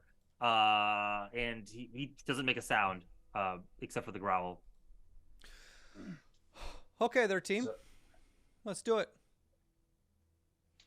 I say, Lavella, will you secure us claw feet to traverse the ground to Underwood? Not Underwood. Rockhaven. Rockhaven. I can maybe get you 1 or 2, but they're not much faster than walking that distance. Oh yeah, we'll be fine. I walk. You can just ride on my shoulders there, bud. Don't you worry about a thing. Oh, I'm used to riding without style. I was worried about Smiles, but that's fine. How big is Okay. Smiles? Smiles is medium size. Yeah, he's just a typical size humanoid. All right, so you all leave the office, having accepted her overtures to visit Rockhaven and understand what's going on there with the Obsidian Ring. You exit, and you are standing out in the plaza once more. What do you all do? So we're making our way over to Shamala. Shamala, yeah. Shamala. Go ahead. Go ahead, Rob. I was gonna say, Smiles. Oh, Smiles. Why were you so adamant that we needed to leave right away? That's not like you. The Obsidian Ring something? is a cancer for the peace. Why do they bother you so? They're just nothing good comes from the Obsidian Ring. You think they're fine. They're not fine. Smiles, man. Sometimes the best path forward is to wait, bro. Just gotta Sometimes. chill and observe and wait. Patience, man. But And then when the time is right, you stab them. patience with the Obsidian Ring is a mistake. My But teacher Rory- my teacher talks about patience as being third most important skill to learn as a monk. Yes. And the second most important is Learning how to dislocate a knee from about 13 feet away. Also, that's identifying- unbelievable. Second most important skill my teacher taught me was how to make it so that they don't even feel the stab. You just do the walk by. It's the walk by, and then later on it collapses. Bro, man, we're gonna have to talk about that because like knives, blades, not my jam. But you know, punching in the face, kicking, winging your face. Ooh, That's my winging. jam. Winging. My understanding of the way the wind, breaking the wind, is that the most important thing is knowing that whoever smelt it, dealt it. Or the second most is whoever denied it, Spied it. supplied it. Can't get through it. You couldn't even Lucius- keep a straight face.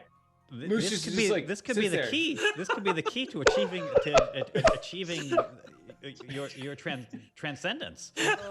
Lucius sits there, beak agape. He's just like, Valfire, you know the way of the wind?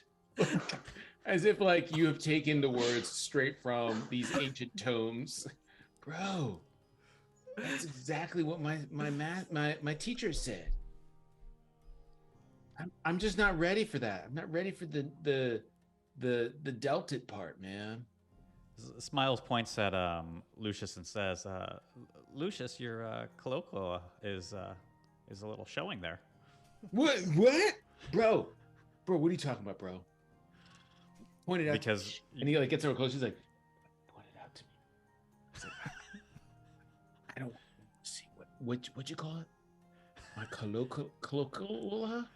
Cloaca. Is it? Where is it? He's like he Cloaca. starts pulling his robes up. He's like, is it? Where is it? It's gone limp now. He's like, thank goodness. My Bro, God. man, always looking out for me. Concern. Thanks, Smiles, man. All right. So, you guys make your way to. Oh, sorry, where are you making your way to? I believe to East Crack, yeah. near the old We'll just Nightmare House. check in before we Yeah. head down to Flounder Ponder for the night, probably. Yeah. Okay. Is it Shymala, yeah. Shamala? Yeah. Shymala. Yeah. So as you make your way over there, Shamala. down some familiar streets, you do find your way to the house as indicated to you by Lucia, who works with Shymala at the Wealthy Wagoneer. You turn down a corner past the strange house, and you can see actually as you're walking by, that house that you had investigated is swarming with stone wardens now. There is a full-on investigation going on, and they have brought out several of these mutilated corpses and have laid them out, covering them with sheets and various coverings. And you can see a small crowd has formed around the site of the incident, and you can see a lot of people are either crying because maybe they know somebody who had gone missing and maybe they recognize somebody among the bodies. People just sort of standing, hands covering their mouths, aghast at the grisliness of what has happened. And these stone wardens are filtering in and out, bringing like various clues and kind of showing them to one of them who seems to be sort of in charge. As you walk by the scene, you go about 3 blocks down and come upon a simple but well-kept stone domicile with actually a rather artistic, well-kept lawn, so to speak, of bluegrass tufts, sort of artistically styled in the front of the house, sort of forming these purposely grown out and forming like these almost hedge-like formations outside, and shaped rather stylistically. It's particular to this house in this neighborhood. No one else seems to have cared so much about the outside of their houses with, tufts of bluegrass or skygrass. Sorry, skygrass, not bluegrass. Skygrass got sort of forming out of the stone. And we just planted some Kentucky bluegrass in our backyard. And no one really paying it much mind, but here it's been sort of styled. And as you walk to the house that is presumed to be Shymala's, you are there. You are standing at the front door. I'll look right at Lucius and go ahead. Yeah, we knock on the door. Walk right up. Okay. Knock, knock, knock. Yeah, you knock on the door, and as you knock, you can see the door itself is in severe disrepair, as most wooden implements are here, without really much means to repair them. It nearly comes off the hinge. It rattles quite a bit with just the gentlest of knocks, and you can see that it's starting to come loose from the hinges. The door opens shortly thereafter, and a very small in stature but very heavily pregnant Shymala, who you rescued from the collapsing lift just the previous night, answers the door. You can see she's got a look on her face, of a completely harrowed look on her face, as if she's endured quite the ordeal, which she has, right? Had it not been for you all. And as she kind of stares at you all, bleary-eyed, as if trying to catch up on some sleep, her eyes start to blink with awareness at who you are. She's by the gods, I was hoping I would see you all again. I don't know how to thank you. And at that, her son, whom you had also rescued, appears at her side, kind of clutching onto her leg, and you see kind of like peering at you from behind her dress. Please come in. This is most unexpected, but quite fortunate. I don't know how to thank you, but I'm so grateful for what you've done for my family and myself. Oh, the pleasure was really ours, and you seemed like such a wonderful person, but we wanted to check on you, and if we could come in and just hear how you're doing. Lucius already walks in and goes, bro, thanks for the invitation, and like walks right to like where the kitchen is and starts like getting himself a glass of water. This is a pretty nice place you got here, pretty decent. Yeah, so he makes himself quite at home quickly. Sure. So you enter basically a one-room hovel, in which you see a couple of beds, three beds against the corner, or sorry, two beds in the room against in one corner, sort of separated by a hanging sort of linen curtain. There is a very threadbare rug on the stone and dirt floor, and a small table next to an iron cast stove, essentially stove/hearth that is blazing quite warmly. As you can see, there's a teapot already on, and the teapot is starting to whistle just as you enter. Just please do come in. I'm making tea. May I get you some? Lucius is helping. Oh us. yeah. He's like he found a mug, found the tea. He's like making himself some tea. Pours himself like in the cup to steep the tea, but does not pour anything else for anyone else. And he's just like sitting there, just like cooling it, like looking around, like waiting for someone to do something. Okay. Prestidigitation smiles, cools your tea to an appropriate temperature for you, and then turns to Shymala and says, "Shymala, how are you? How are you holding up?" She takes the teapot, the kettle, and starts to pour everyone a cup of tea as she kind of bids you all sit in the kitchen. And as she does that, you ask her, how are you doing? How are you holding? She says, "Oh, I'm quite all right.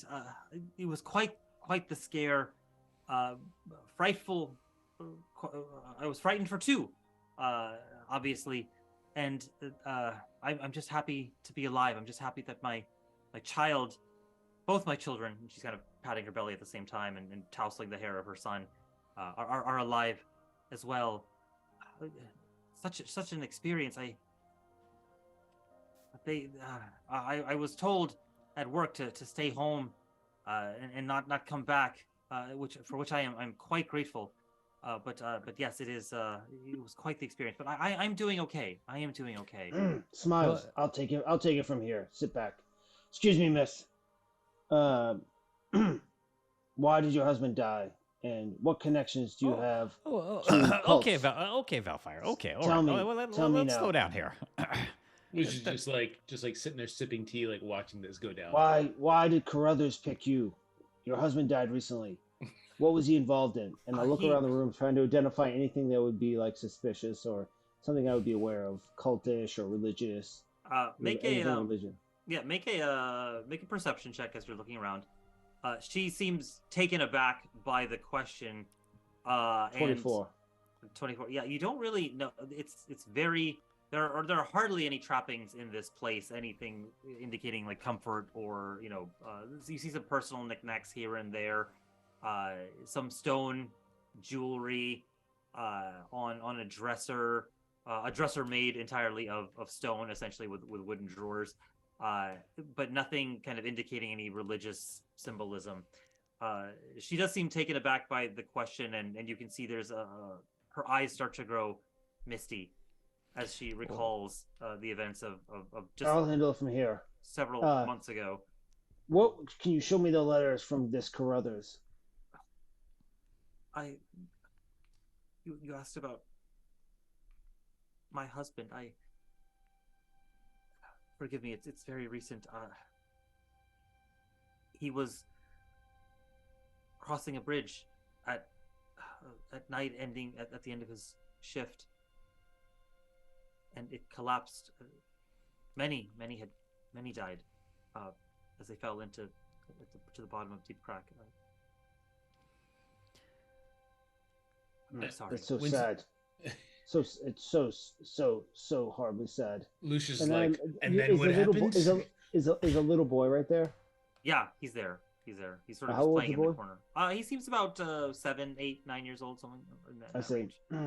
I'm not getting anywhere with this woman. Smiles. You take it from here, and I'll distract the boy. And I'll go over to the boy, and I'll take some water out of my pouch, and I'll shape it into small little soldiers, like this small little ice soldiers, or water shaped, I guess. And then I'll animate them. So I'll have 3 little soldiers, and I'll put it to the boy, and just try to engage him while the rest of the conversation goes on. Okay. He grows. Make a persuasion check. I'll give you advantage on this. Performance, maybe? Sure, performance works too. Sorry. I think both. Yeah, I would say performance probably. Oh, advantage. Let's go. Oh, 15. 15. That's pretty good. Yeah, he's wide-eyed and super engaged with you as he, sits there watching the toy soldiers kind of march up and down, the ice feet kind of clacking against the stone and dirt floor. He's completely enthralled by the event. So Smiles turns back to Shailama and says, I know this is awful and the last thing you want to think about, but there was a Carruthers that had us on that lift. Did he have you on that lift too?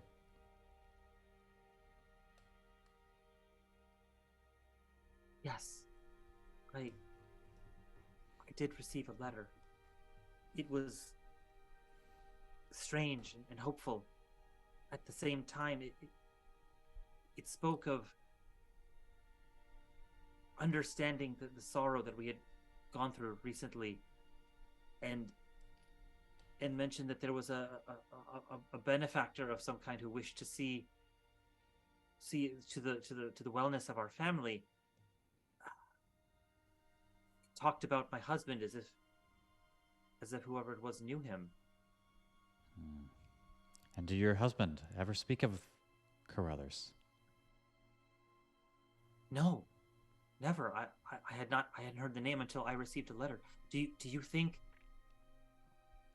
think Selvin received a letter as well? That's what I wonder. If somebody was going to make your husband do something, if they were going to promise him something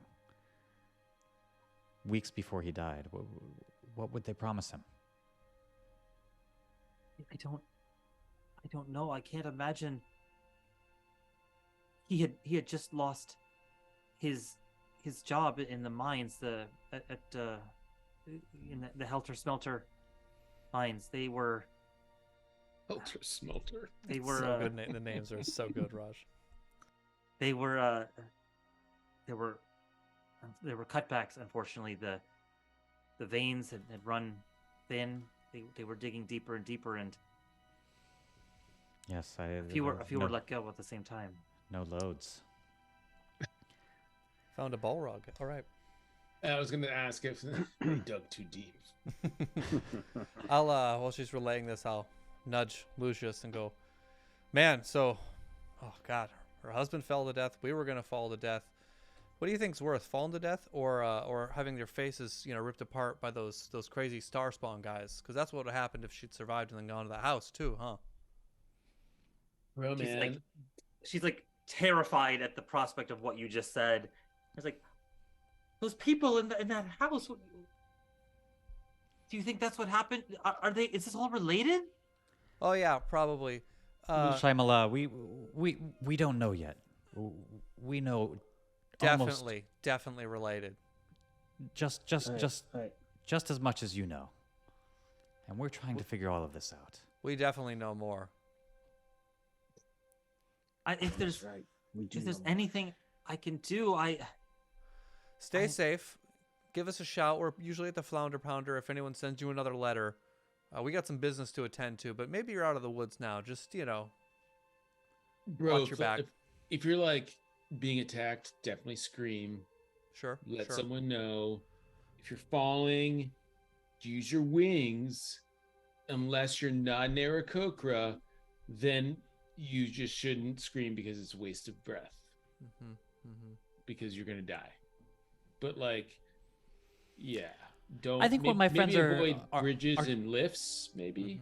I think what my friends are trying to say here is live your life and make what you can of it. Spread your wings is what Lucius is saying. Bro, she doesn't have wings, man. Oh, right. Yeah. That's the problem. Anyway, we'll be at the Flounder Pounder. We'll check in every once in a while. Just, it'd be great if you didn't die. I am thankful. Truly, I wish there was something I could do to repay your kindness, your bravery. I don't have much. Just live, and keep the peace. But that is what we need. Lucius is like, as you're saying, I wish I had more. He's like, yeah, sugar for the tea? No. Any? yes, of course. Of course, she goes to a cupboard and pulls out a small. But before she can, I ceramic go sugar and pot, I take a Before she does, I go over and I say, "Oh, you need a sweetener," and I take a good berry and I just squeeze it over the cup, right into the cup, Into Lucius's cup? into Lucius' cup. Yeah, okay. Lucius just throws the tea out, and it's ruined. He just looks at Valfire and goes, "Yeah, this tea bro is gonna be delicious." And he just like opens his mouth but pours, but it doesn't. He just pours it on the floor. It was so good. I suppose Prestidigitation. I clean up that mess. Okay. All right. She thank you for doing that and for spilling my tea, I suppose. I wish there was something please. I do work at the Wealthy Wagoneer when I'm not quite so pregnant. But do tell them you are a friend of Shyamala. They will be happy to serve you. The least I could do is just have you all arrange a drink for you all on my behalf. I've always wanted to stay there.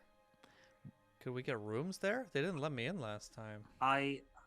That may be beyond my means, but perhaps if you speak with Robert, he might be able to give you a discount if you mention my name. I know that he's a jolly sort and also came by earlier today to check on me to make sure I was okay. He, much like a father figure I have not had for quite some time. We are quite respectable now. Respectable.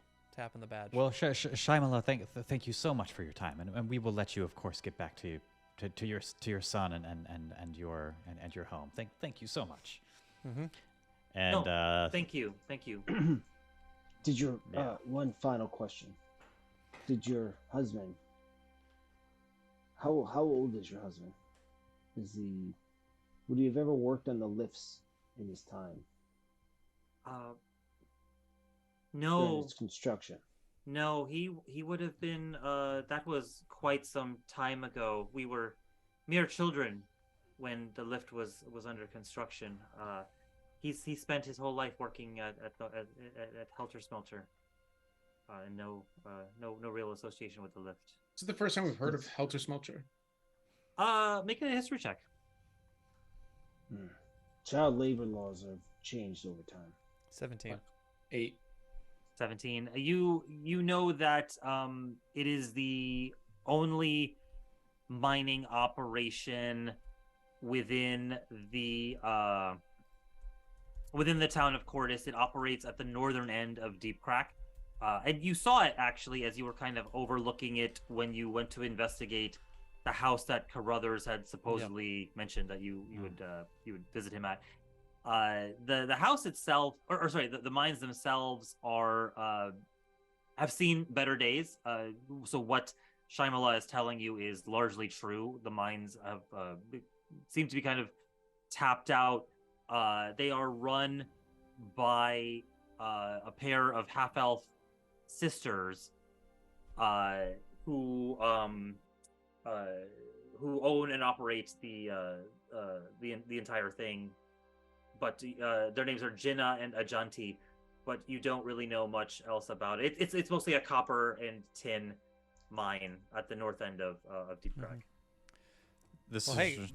Names were what? Jenna and what? Jinna and Ajanti, and they are like the dagger. If The there is a Ajanti dagger Oh, is that a dagger? Is that the name of a dagger? I did not know that. from the Golden Child. Oh. I have not seen that movie in many decades. That's a good All right. So we Final question. Did your husband ever mention any organizations or clubs that he was a part of? I know you mentioned a sponsor of sorts that was mentioned, but anything that he mentioned Obsidian Ring or any of the like that perhaps he hid from you? Did he hang out with any fellows uh, of ill repute that you didn't know about that perhaps we could also speak with? Oh, Selvin, no, he was a gentle sort. He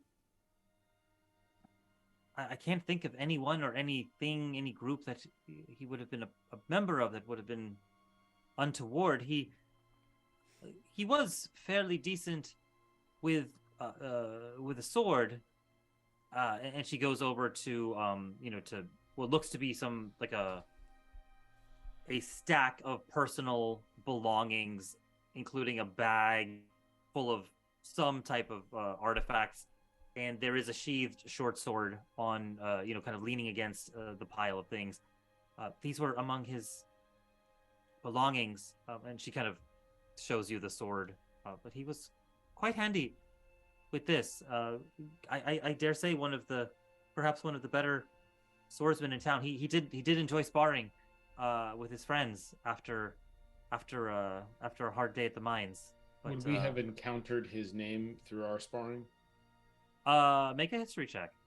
Man, you make me make checks. Making I'm you rolling roll dice in ones. D&D? My God. Ones. 14. 3. 14. Two. 23. 23. All right. 18 plus. Hror, you think back to several months ago when you heard the name Selvin, for the first time, when Lucia had mentioned it earlier. But Selvin, that sounds familiar. But you couldn't quite place it, but now you're starting to piece it together.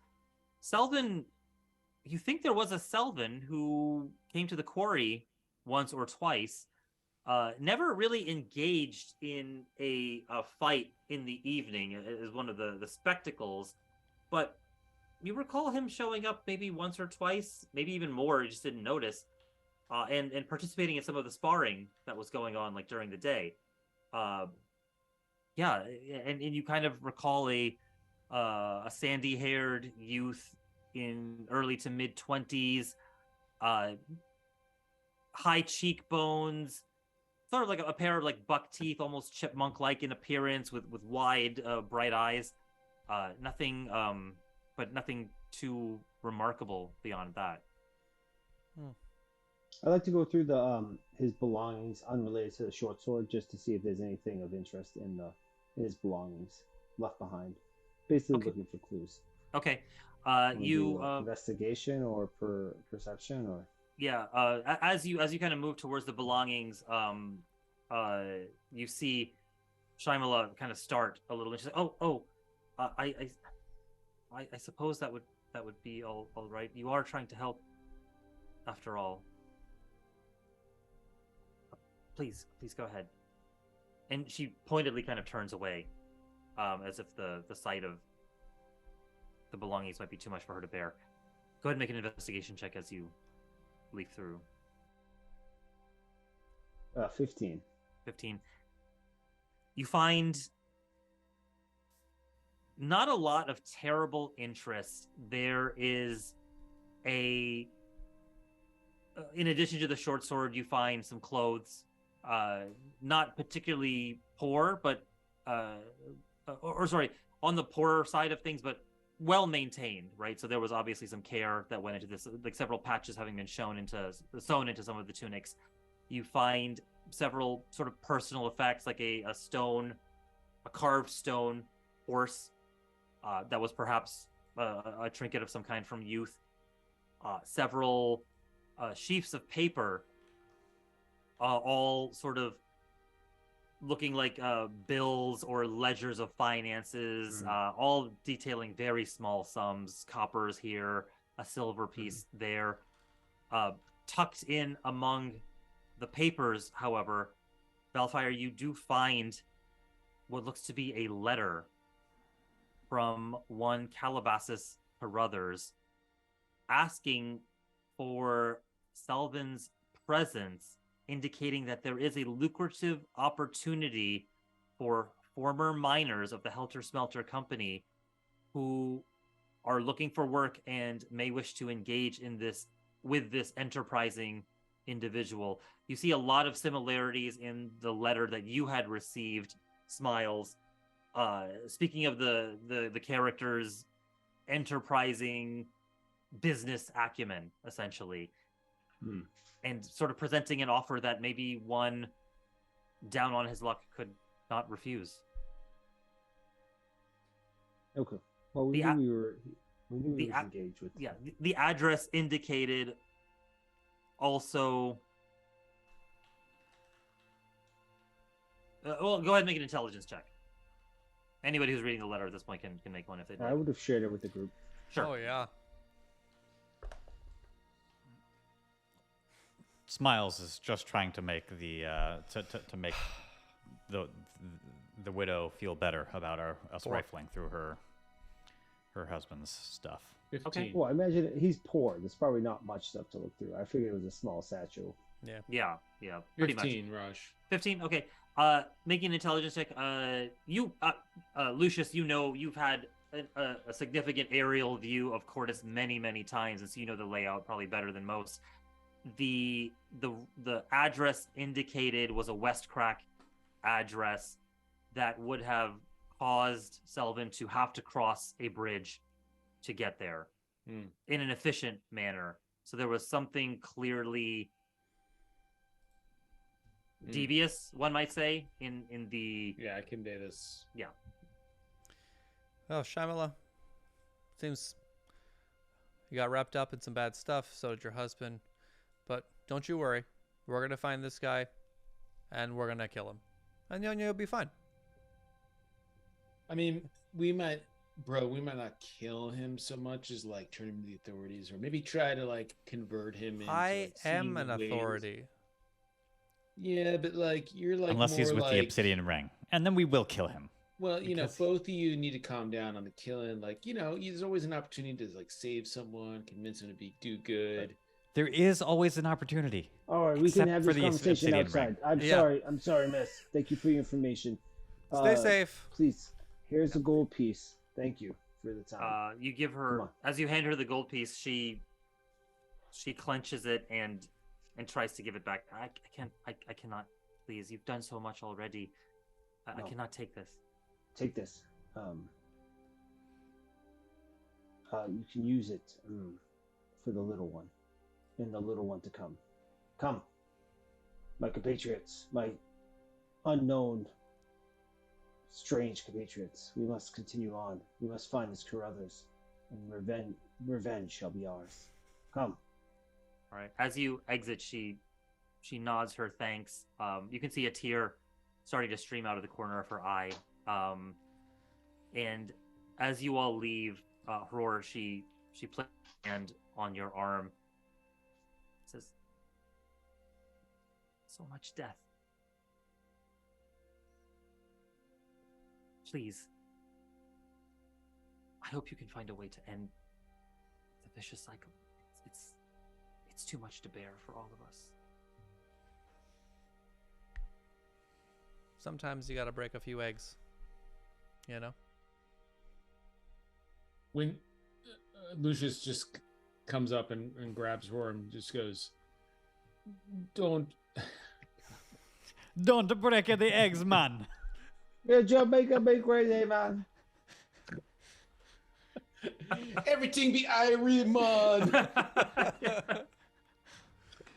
Can you God say bless whoever America. smelt it dealt it in a Jamaican accent? No. Yeah. That's right. And then he farts. Right. All right. All right. So as you, sorry, go ahead. No, I was just gonna say he's gonna be like, bro, man, don't worry, I got this guy. He's gonna break the cycle with me. We're gonna break it together, and then maybe one day I'll break wind. Cool. And then he pulls one Walk away. away. Yeah. All right. As you walk out into the streets of East Crack, the memories of what this widow must have endured sort of weighing heavily on you.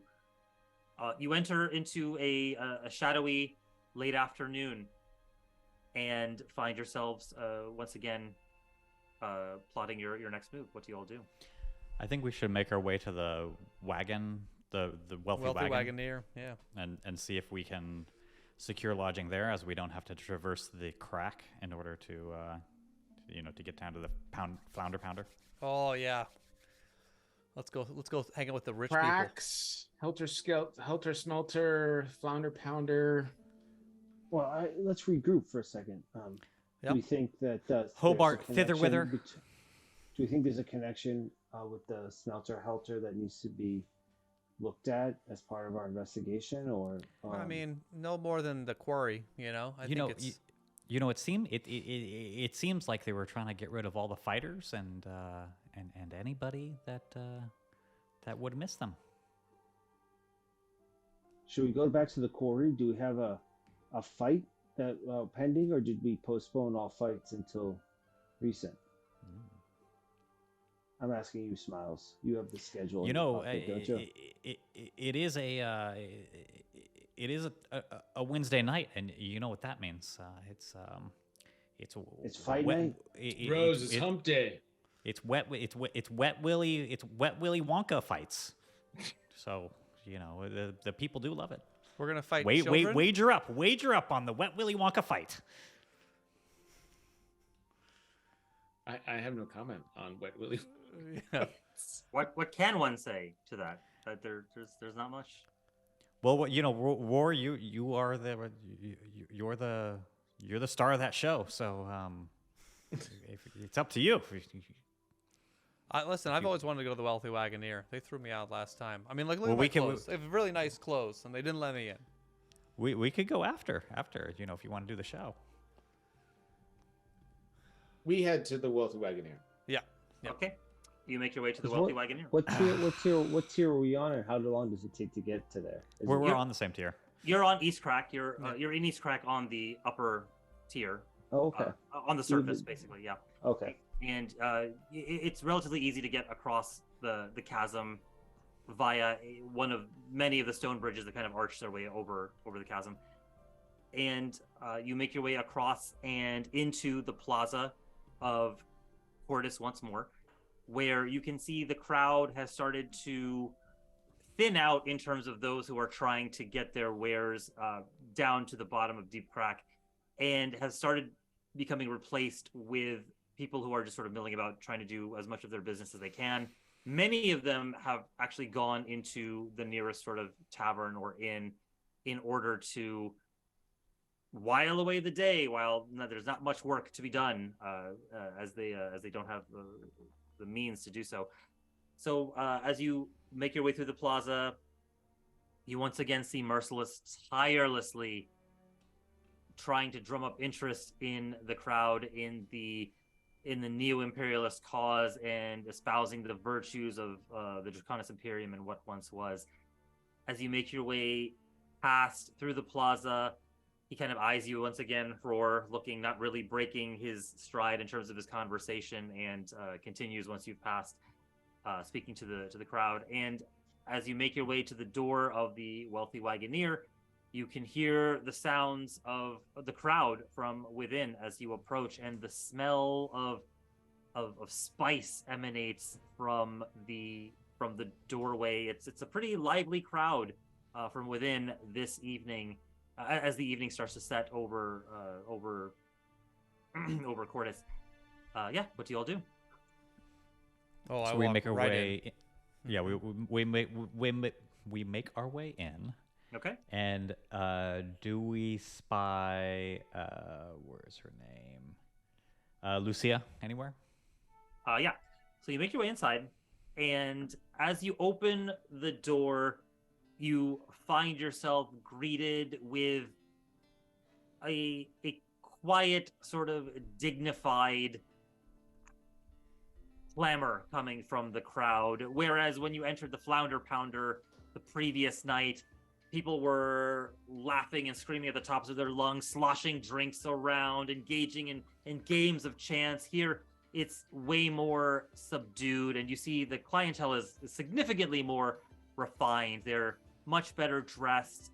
They have coin to spend, and as you step inside, you can see in one of the truly sort of mostly wooden structures here within Cordis. This place is relatively well furnished. You step in on rather thick plush carpeting. There are tapestries hanging along the walls. There are fully lit and brightly lit torch sconces and oil lamps hanging from the ceiling and along the walls. And you see a jolly old barkeep by the name of Rollard tending to the crowd, a thick, heavy-set man with graying hair, rather thick forearms, and wearing an apron over a significant sized paunch as he kind of strides through the crowd, himself trying to bring platters of food and drink to the various patrons who greet him rather warmly. And he's got a kind word for everyone. It's like, "Oh, welcome. Good to see you again, sir. Oh, so nice to see you, madam. You're looking rather fit." And you can see he's kind of playing up the crowd and totally working the environment. Sorry, that was Robert. Rollard, yeah. Rollard. And yeah, sorry, I think I said Robard before. It's actually Rollard. And also kind of snaking her way through the crowd, carrying various trays, looking a little less happy and a little bit more harried, is Lucia, who has sweat kind of staining her brow as she makes her way through, carrying large trays. It's like, "Oh, here you go. Plate of spiced potatoes for you. Plate of spiced potatoes for you. Several ales. Anything else I can get for you? No? Good." And very businesslike makes her way back to behind the bar to fetch the next order. And it's quite the bustle of activity here. And as you enter, you are standing amidst the crowd. So I approach. Rollard. Yes. Rollard, as he's maybe between setting down the one tray and picking up the next tray, and I say, "Hello there. I know a fantastic person when I see one. We're friends with Lucia and Shaimala. They couldn't speak well enough of this your fine establishment. We were hoping to have a meal in a room if you could accommodate it." I'm happy to accommodate. I certainly am. Right this way, sir. And what did you say your name was? He's kind of leading you back towards the bar. Sterling Miles. You can call me Smiles. Everybody else does. Smiles, all right then. It's a pleasure to meet you. And he shakes your hand vigorously. I say the pleasure's all mine. Very good, very good. Right this way. And takes you back to the bar where he pulls out a large leather-bound ledger. And it's all right. How many rooms would you like for tonight? We just need two. When Roller makes eye contact with me, I'm gonna put my hands up and go, "No fire this time. No fire. Hi, no fire." Oh, it's you again. Still haven't cleaned up the room from the last time you were here. That's That's fantastic, because I'm sure he would love to stay in that one again. I would love to, and I will hands off this time. Rory, what did you do here? It's not a big. I was just testing some stuff out, and I want my fingers to start flickering with fire a little bit. When Lucius when he eats, that's his culture, okay? But maybe it's not the greatest idea for you. Bro, we've talked about this, bro. I don't where I eat, man. Well, I understand that it's a combination of urine and fecal matter when you do it, and that's just a technicality, really. So what's on the menu for tonight then?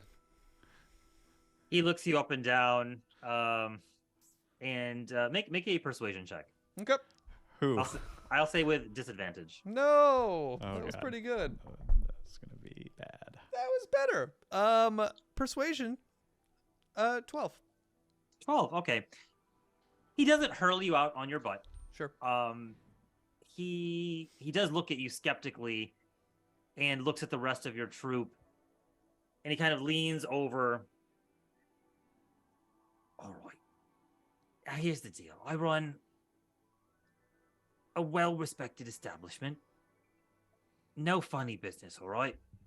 None of your magics here and there. I know Declan Carradine, all right? I know him. He's a right If I find out, prick, that one. if I find out you're engaging in more of this funny business, I'm going straight to him. You hear me? Declan Kerrigan. Yep. Don't worry about him. He's not. We'll talk later. Rory. All right. You I got want- some splaining to do. Is this the person that keeps track of magic users in the city? Yeah, he's the Lyceum cop. It's annoying. He's 2 gold pieces, and I'll get you 2 rooms and food and drink for the day. I'll pass it over. All right. Okay, 2 gold pieces. He takes it. He takes the 2 gold pieces, holding them in between his finger and his thumb. He's looking at you, Roar, and says, "No funny business," and like starts jotting your name down in the ledger, giving you like kind of a stink eye as he's doing it. As he's doing it, I say, Roland, I do hope if you have a spare moment that you'll join us to eat. You do seem so delightful, and it would just be wonderful to have your company. Make a persuasion check. Oh, don't ask Smiles to do that. Because you know it's going to be a 24. 24. All right. He said, I'm not sure I have the time particularly, but as you can tell, it's pretty busy tonight. But I'll be sure to stop by and say hello. Oh, you're such a good man. Such a good man. All right, gentlemen, enjoy yourselves. Food and drink on the way. Grab yourselves a table. Your rooms are ready. Kind of slaps 2 keys and slides them across the bar towards you. Have yourself a wonderful night. And he kind of goes back behind the bar to do whatever it is bartenders and innkeepers do. So I assume we have a table. You can certainly find yourselves a table. There's plenty of open ones. Yes, we have a table, and are some people getting ales? Is that? Oh, You I'm tell getting me. wine. This is a fancy place. I'm getting wine. Yeah. So we So have a drinking competition. I know we haven't been together, but I know that drinking competitions, I'm told, bring people together. Valfire, I will drink you under the table, little man. Yeah, you know what? You guys drink if you must. I'll just have some non-fermented cider.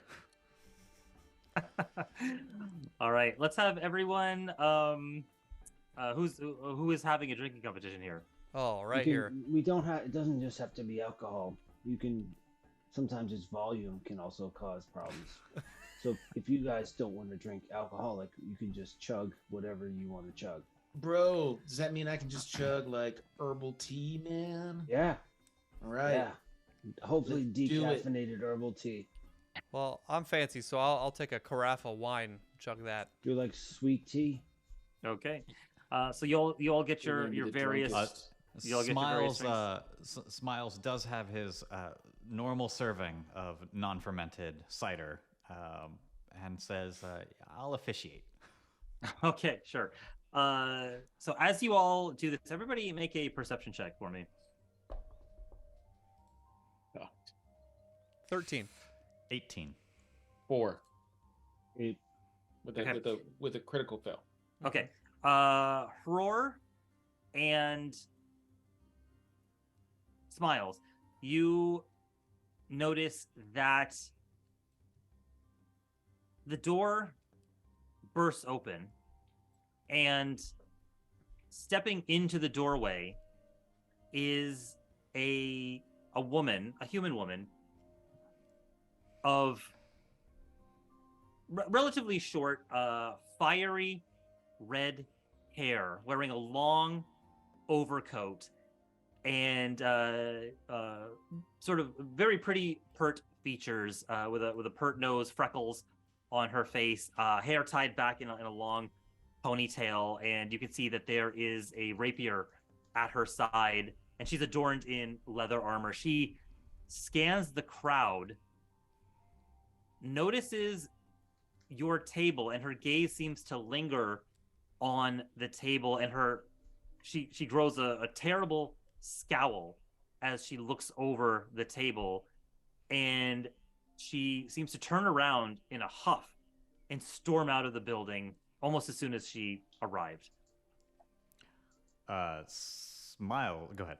The rest of you, Lucius and Valfire, don't seem to notice what just happened, but have started engaging in the drinking competition. So So for the first round, I'm going to ask all of you to make a Constitution check, and let's see who has the highest roll. So not saving throw, just the check. Just a regular Constitution check, yeah. I assume Smiles is not making this check. If you're not drinking alcohol, your non-fermented beverage, you don't have to make the check. Oh.